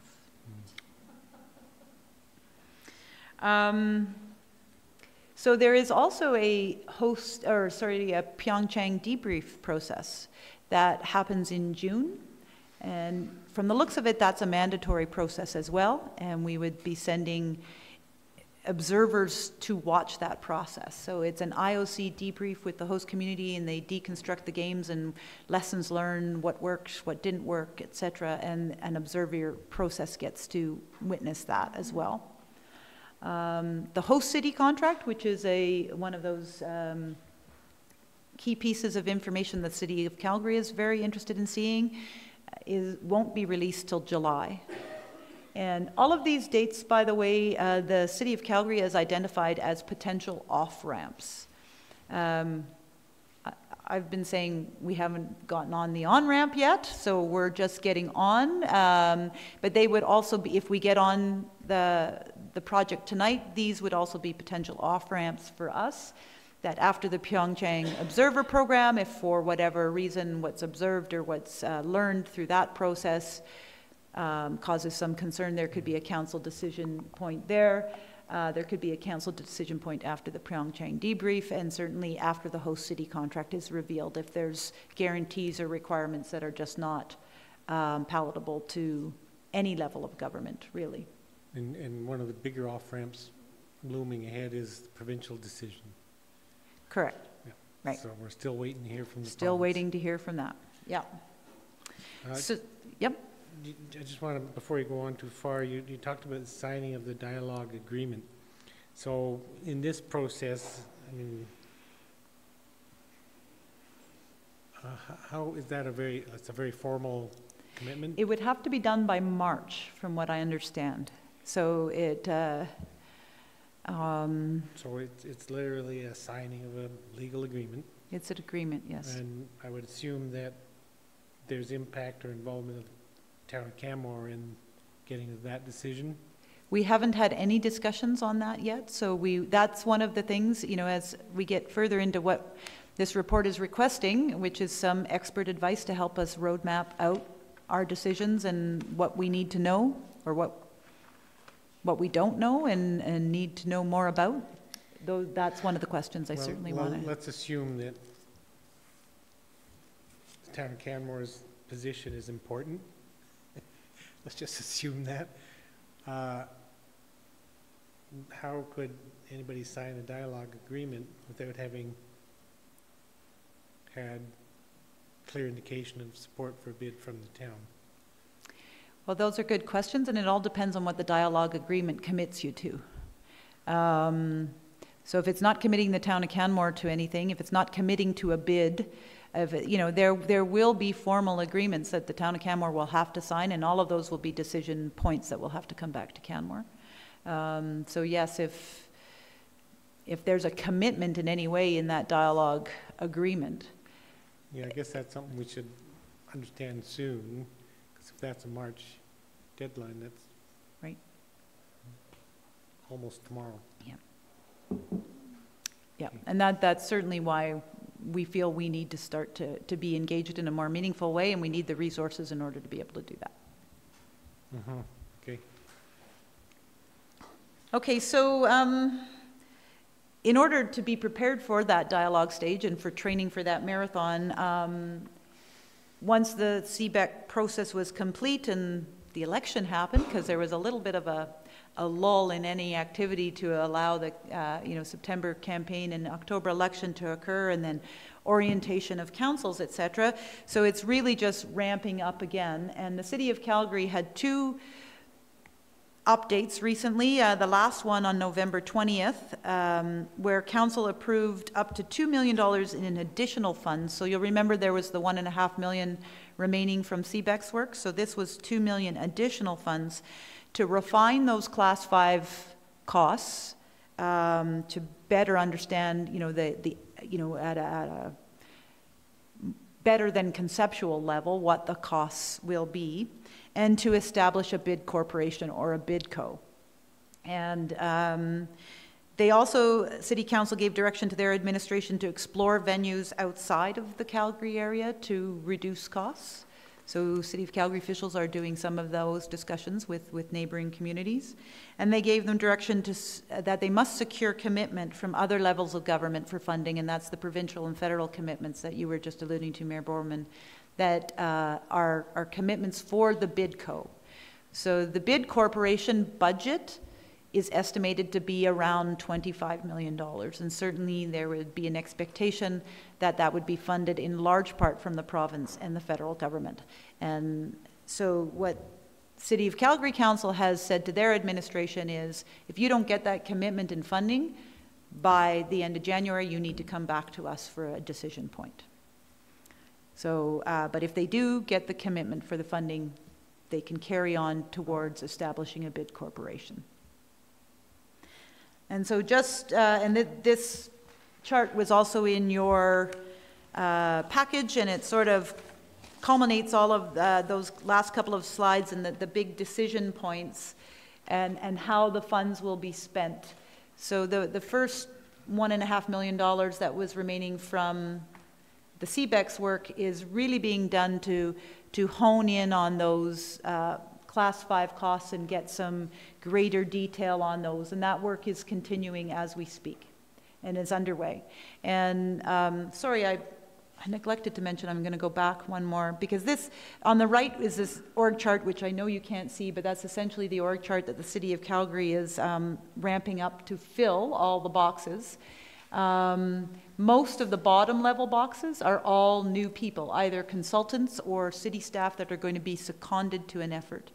And specifically, the city has asked us, the town of Canmore, to provide one project manager to sit in that organizational structure to do the investigative work and the agreement negotiations and the discussions with the snow host venues. And so that is part of our request to council, is to consider seconding one of our staff members to that organizational structure that the city has proposed. And then we can talk a little bit more about that in a minute. So but that work is well underway, and they've got 5 project areas that they're assigning project managers to. They've got a whole communications area that they're ramping up for citizen engagement, and we hope to tap into that as well. So that's that first bar, and how they will spend the $1.5 million up until the October 2018 candidature stage, potentially. And all of these stars are potential decision-making points for City of Calgary Council, or off-ramps, as we discussed.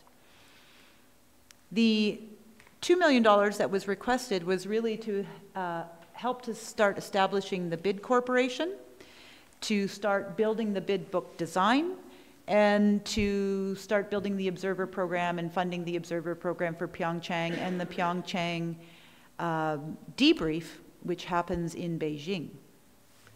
So that's another observer program. So the first star on the developing the potential bidco, that star is meant to be approximately what date?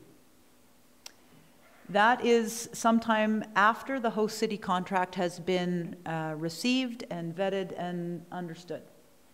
So that's the intent of that. So once the host city contract is released, there'll have to be some interpretation and understanding of that document, and then a decision point for the City of Calgary. So that decision point is approving the $25 million or whatever that's required to create a bidco. No, that's way back here. Sorry, just to be clear, the intent is that the bidco be established by the end of Q1 2018.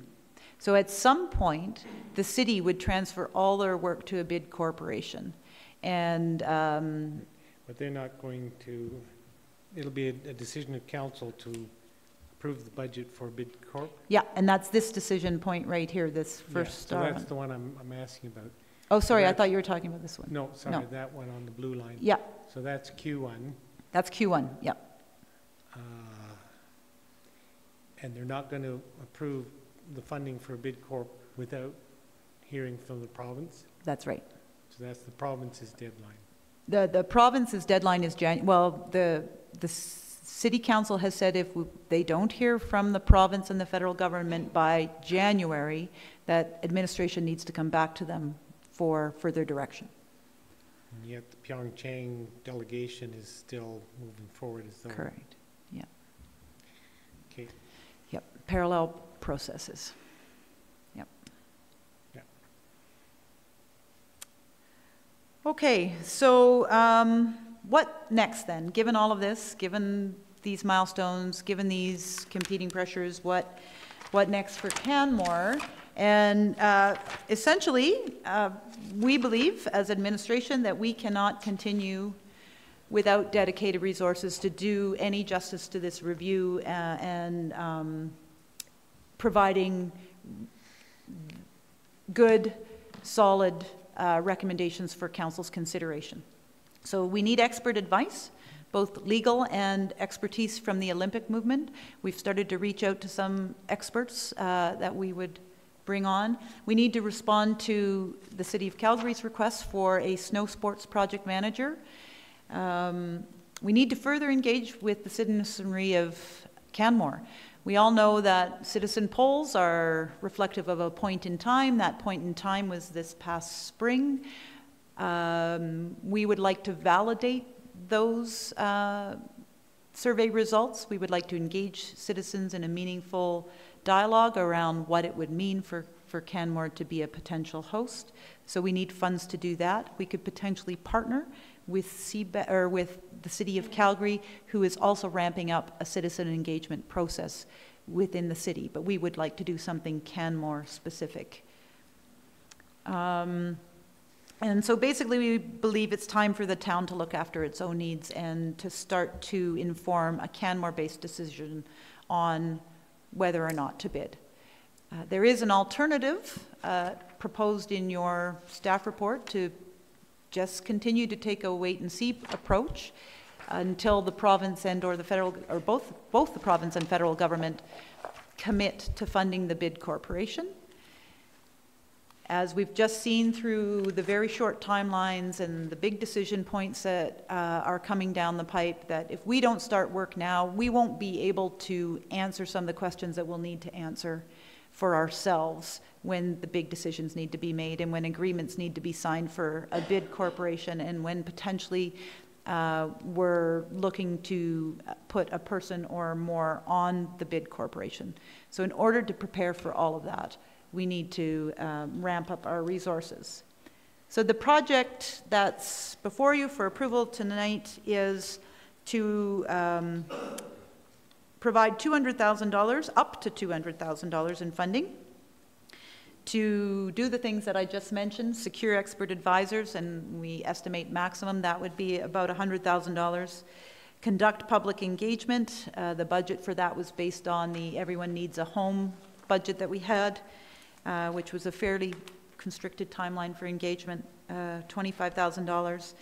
Provide the project management resource for snow sports events, so that would be one of our staff being seconded to that effort and then allowing us to backfill that staff member here. The benefit of using one of our internal resources is that we would be able to liaise with that person. They have current first-hand knowledge of our workings and our community culture and vision and goals.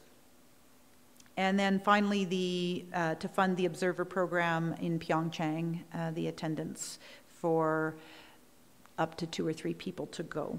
So the Economic Development Reserve is the funding source that's being proposed. The current balance in there is $200,000.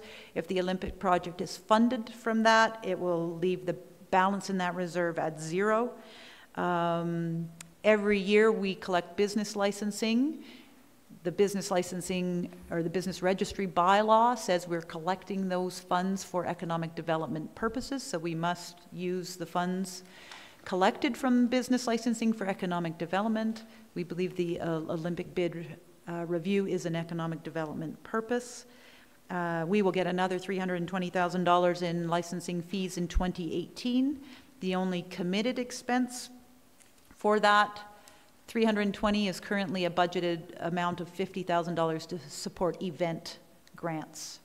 The remaining $270,000 would be available for economic development in 2018, and we do intend to bring a future report to Council on the use of those funds for economic development, given that Canmore Business and Tourism is still defunct, and we don't have an economic development office actively operating in Canmore. So that's the end of my presentation. The recommendation is that Council approve a new capital project for 2017 and in accordance with the project summary provided. And if there's any additional questions, I'd be happy to try to answer them.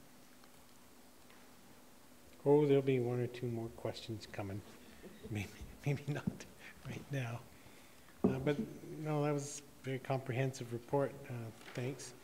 We've certainly had a lot of discussions leading up to this, including the presentation at Committee of the Whole just recently. And your written report indicates all of the reaching out that the town of Canmore has engaged in with the city going back, well, September 2016. And the worry, the concern that I have always voiced was that we would end up being in a position which we're kind of in now. We're going to have to make some big decisions in a hurry, in a short time period, but c'est la vie. We can discuss the merits of the recommendation once the motion's on the floor. Are there any questions of the CAO from members of council? Councillor McCallum. Thank you, Your Worship. And thank you for your presentation, Ms. DeSoto. So with the City of Calgary, as you outlined in the when part of your presentation, there was an exploration phase, the bid exploration phase, and the sole purpose of the bid exploration phase was to find out if, to dumb it down, if this was a good move for Calgary. With these dollars that you're asking council for, are we going to be skipping that phase, or is that going to be part of the exploration that administration is going to be doing? Yes, no, there's no intent to do an exploration phase the way the City of Calgary defined it. The expert advice that we intend to seek, with the largest chunk of the funding being requested, is to help us roadmap out the decision-making process for our community and help us understand what our role and requirements will be on a bid corporation and a bid city. So no, there's no intention to redo the work that CBEC did in any way. We do have access to the CBEC reports, specifically the Athletes Village proposal for the mountain community. So we do have all of the background. It's quite comprehensive. And as I said, we were involved with them at the outset to help them choose potential sites, to work with some of private landowners on those sites. And we would certainly be working with a bid corporation moving forward to refine that. So within that, though, is there not an opportunity, and maybe, so there's the public consultation that they'd done through their polling, but to take a step back from that, the financial piece of that, it's a good decision for Calgary. Are we going to be having it's a good decision for Canmore exploration at all?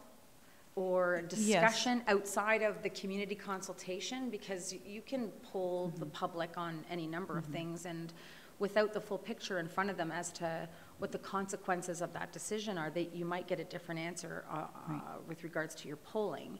So I guess I'm just wondering about taking a step back and asking the question about financially. We know that the City of Calgary can financially handle this. It's a city of over 1 million people. We're a city of town of 13,000. So from a financial perspective, can we handle this? And is that going to be one of the questions that are going to be asked? And I understand that we're fast forwarding a bit because we haven't been in the weeds with this like the City of Calgary has. And I know that to a certain extent we are being brought along on a journey. But I'm just wondering if that, is it good for the town of Canmore? Is that going to be a discussion that's had at all or explored by administration with these dollars? So those are excellent questions. We do intend to do more work on visioning, goals, and principles with council direction. I do think that's a gap currently. If you look at the work that Whistler did or the work that the city has done, they've identified things that must occur in order for them to continue to support the games moving forward. And some of those are identified as the off-ramps for the City of Calgary, right? And so we need to do that work. We had a brief workshop, as you're aware, to start to talk about what some of those vision, principles, and goals would be. We also want to engage the community. So there will be off-ramps for the town of Canmore, using the analogy again of not yet being on the highway. We can't get off if we're not on. And we don't know what we don't know. And we don't know what we don't know. We don't know how things will be funded. We don't know what level of support the province and the federal government will, the federal government is more certain as to, because they have policy around sport event support. So, but once we can start to understand these decision-making points, and I completely expect that we will have a seat at the bid corporation table, we will begin to be in the know and understand what our exposure is, what our obligations are. The alternative is to let it happen to us. No. Right? That's because there is a train moving in Calgary towards this end, And if we don't get on that train, we won't be able to have any influence over the direction it's going. By getting on, by providing some resources, by being at the table, we can start to get real clarity, because right now it's just a bunch of clouds, and we need to understand, as you say, what we don't know. And so I imagine many more reports back to council, update some of reports to the community, community engagement, and all of those will inform an ultimate decision, because ultimately we will come back to you for a council motion to support a bid. Mm-hmm.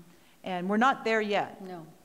So the values and goals that administration is going to work on, it's going to be something not similar in content, but similar in structure as to what the City of Calgary has done, or what Whistler, the resort municipality of Whistler, has done.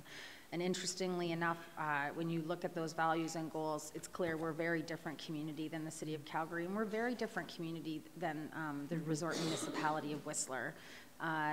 So I expect that from this work that is going to be something that is going to come to council in a draft form for approval, formal approval, so that all of the work that we do going forward will be aligned with that 100%.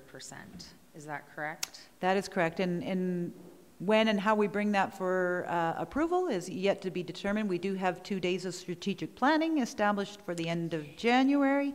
That might be an appropriate time. Maybe we need to add a day.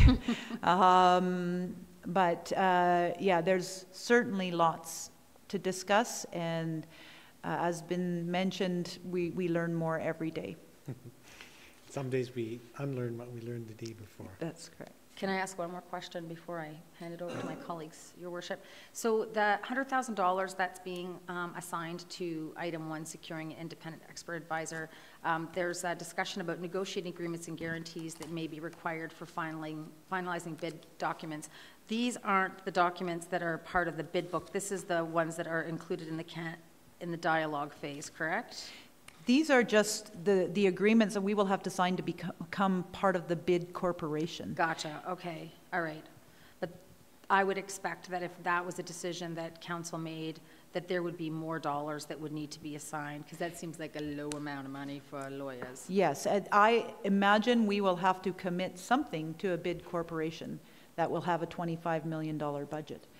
We don't know what that is yet. That will have to be negotiated, and that'll have to be another decision of council. So there'll be some big pieces coming back. You can do that on a per capita basis. I have more questions, but I'd be happy to hand it over to my colleagues. Yeah. Councillor Seeley. Thank you, Your Worship. My question is along the same lines as Councillor McCallum's, the financial tools and everything else.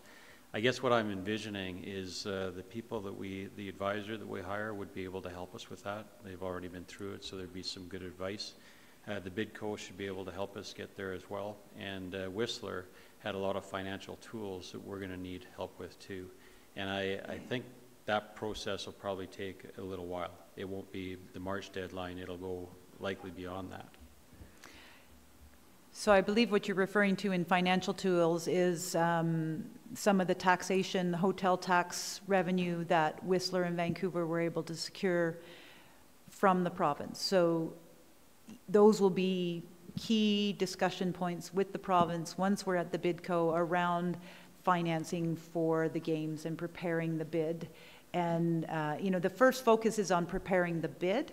Once you're determined that you're successful and you're potentially a host city, there's a whole other level of discussions that get engaged as to really how the whole process will be funded.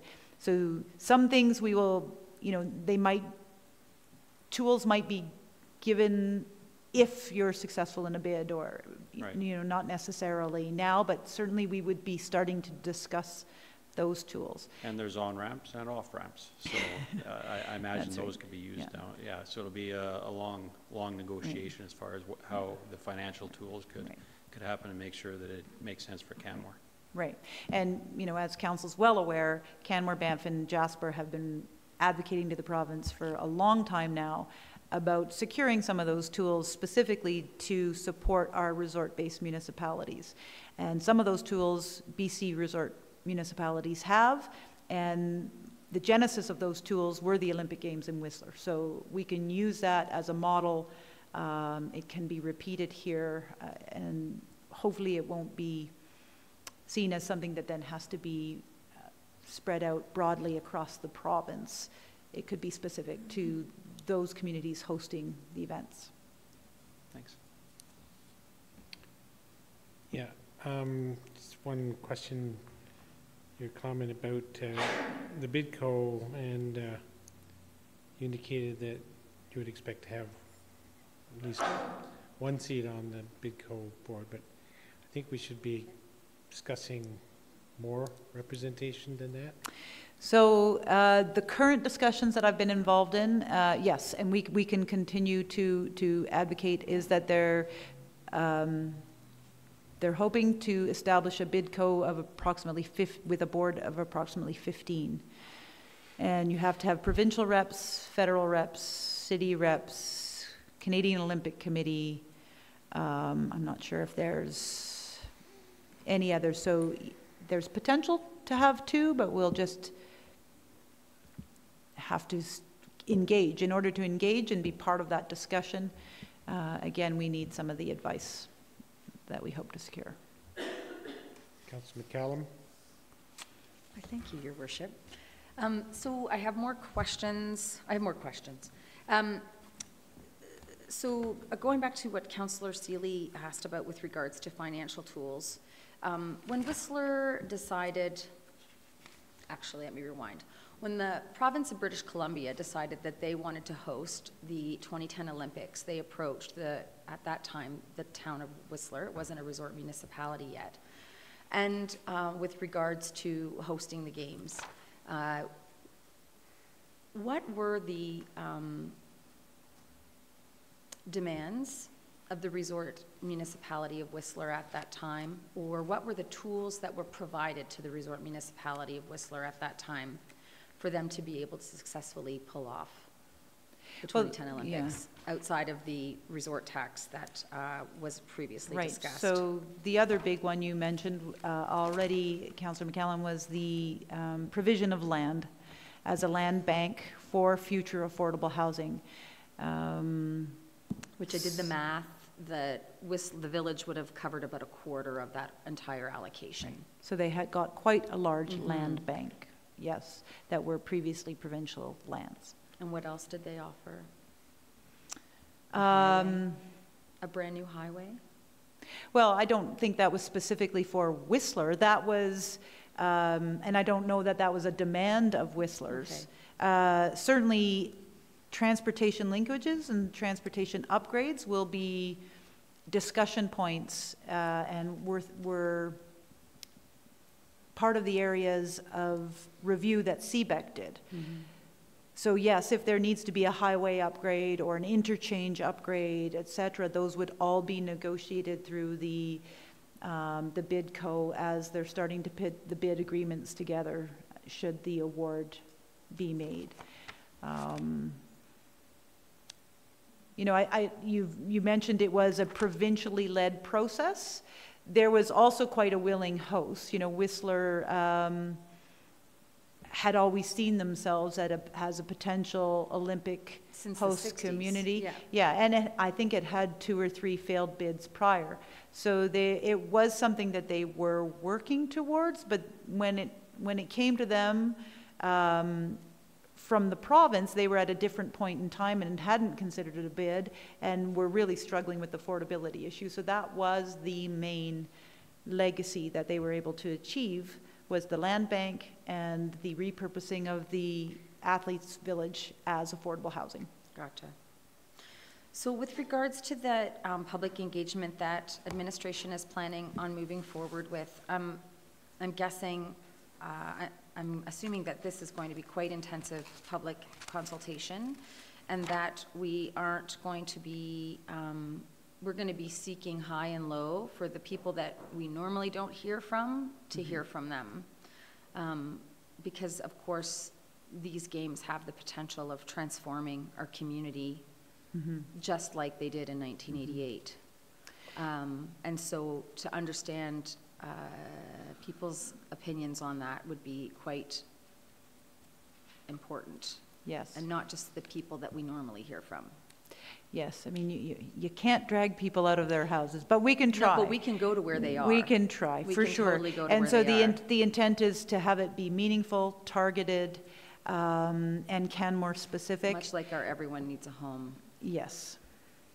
You know, and we did great outreach, and some of the events that Everyone Needs a Home hosted had very few attendees. So, you know, we will try new and novel ways of reaching people for certain, yes. Excellent. And then with regards to item 3 on the project summary, do we have staff level in mind? Will we be sending a senior manager? Or are we sending, we're sending a senior manager? Hey, no. Okay. Okay.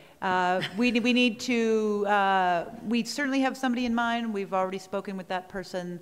They're very interested. It's a matter of backfilling and talking Yes. to the rest of the organization that person leads. Okay, thank you very much.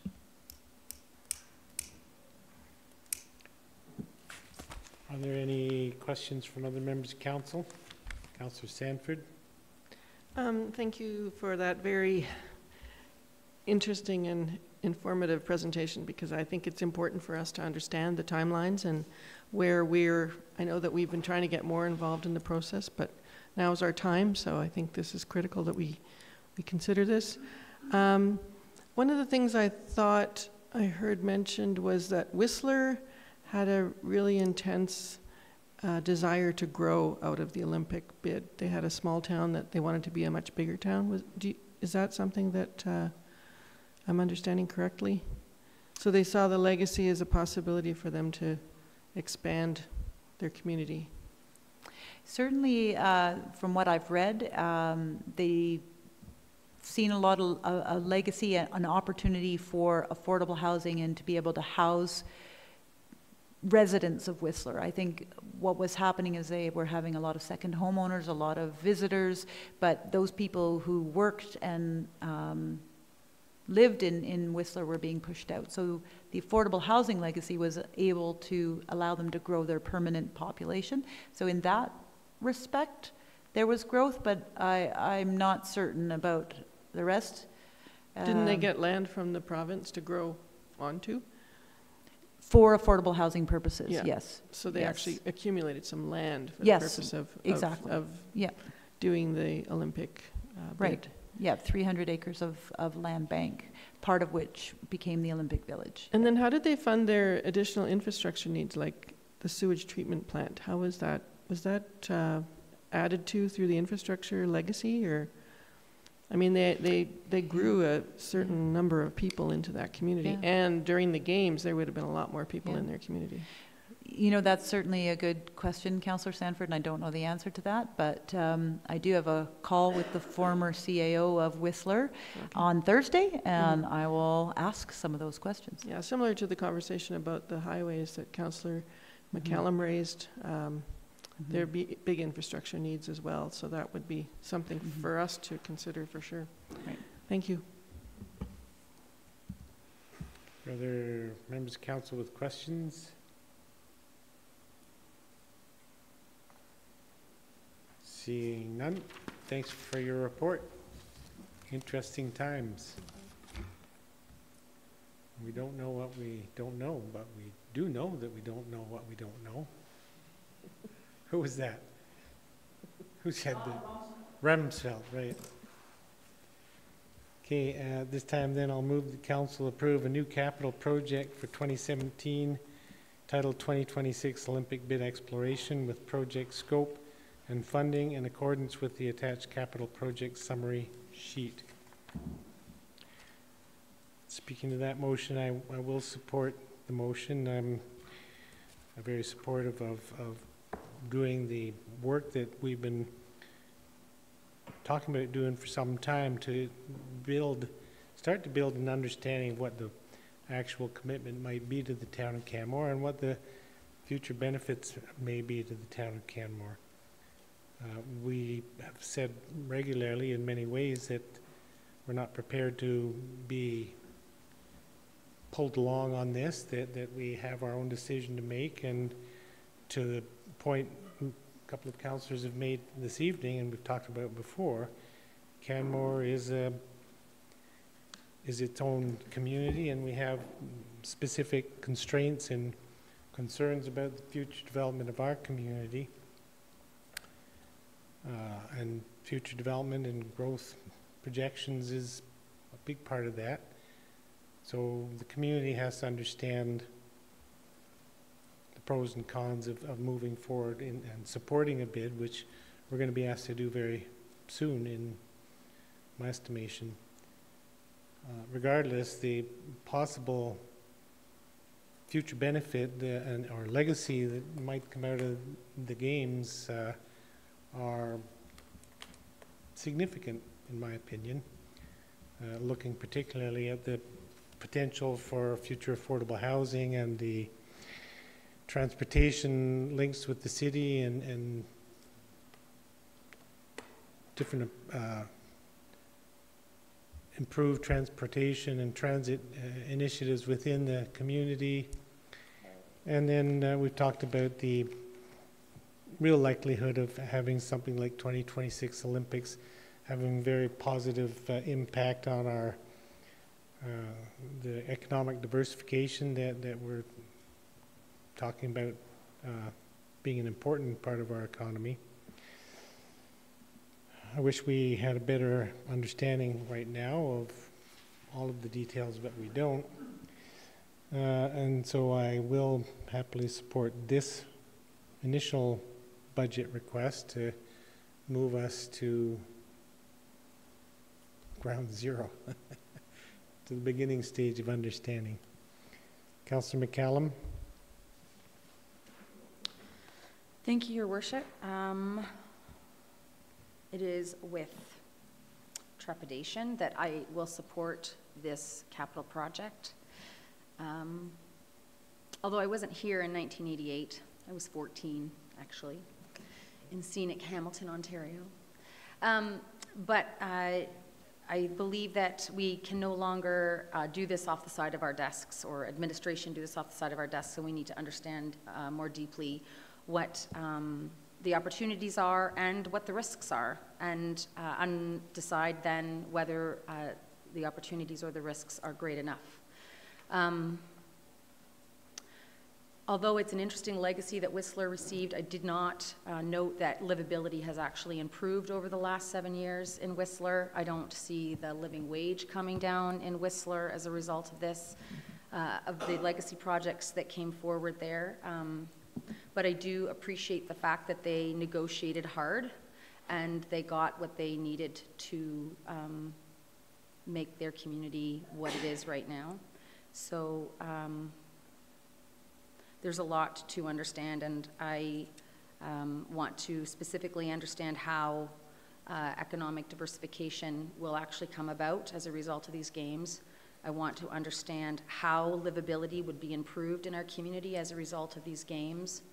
I want to understand how affordability will be increased as a result of these games. And in my mind, if none of those things really happen, I'm not sure I'm particularly interested. So, but I know that we can't find out any of those things unless we invest in discovering the answers to those questions. So I will therefore support the motion.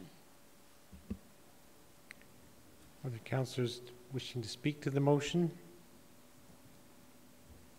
Councillor Sanford. Thank you, Your Worship. I will support the motion. I think this is an important aspect of us understanding what our role and goals are in this endeavor. I'm especially happy that the funding is coming from the Economic Development Reserve, which is paid into by business licensing. I think the business community has a lot to gain from such a games proposal in 2026. I think the funding of that is appropriate. So I will approve this at this point in time and look forward to what we learn and how this can benefit us in the future. Thank you. Councillor Seeley. Thank you, Your Worship. I too will support this, and I guess looking forward, I think we have a real advantage here in Canmore. We saw what happened in Whistler, and I think they did do a lot of good things, but obviously Canmore has a different opportunity, and we have similar needs to what Whistler had. And I see the games as a very positive thing. And like Councillor McCallum, if we decide to move forward with this, I think it's our opportunity to negotiate that. And one of the things we've had troubles negotiating is the resort municipality status, and it can really advance those discussions as well. So, yeah, I support it. Councillor Hillstead. Thank you. I will also be supporting this because I just think it's part of the process to do our due diligence to make sure it's what we should be doing. You know, there's, like we've said, there's many off-ramps, so we start here and see how things go, and we may not stay on, but we need to do this to find out if we should or shouldn't. Councillor Mera. I too will support this capital project, and I agree with Councillor McCallum that we need to do this with due diligence and do our go through the process and have someone to guide us through the process so we do know what benefits our community as a whole. Further discussion on the motion? Seeing none, I'll call the question. Those in favor, opposed, motion's carried unanimously. And with that, I will move council be adjourned. Those in favor, opposed, we're adjourned.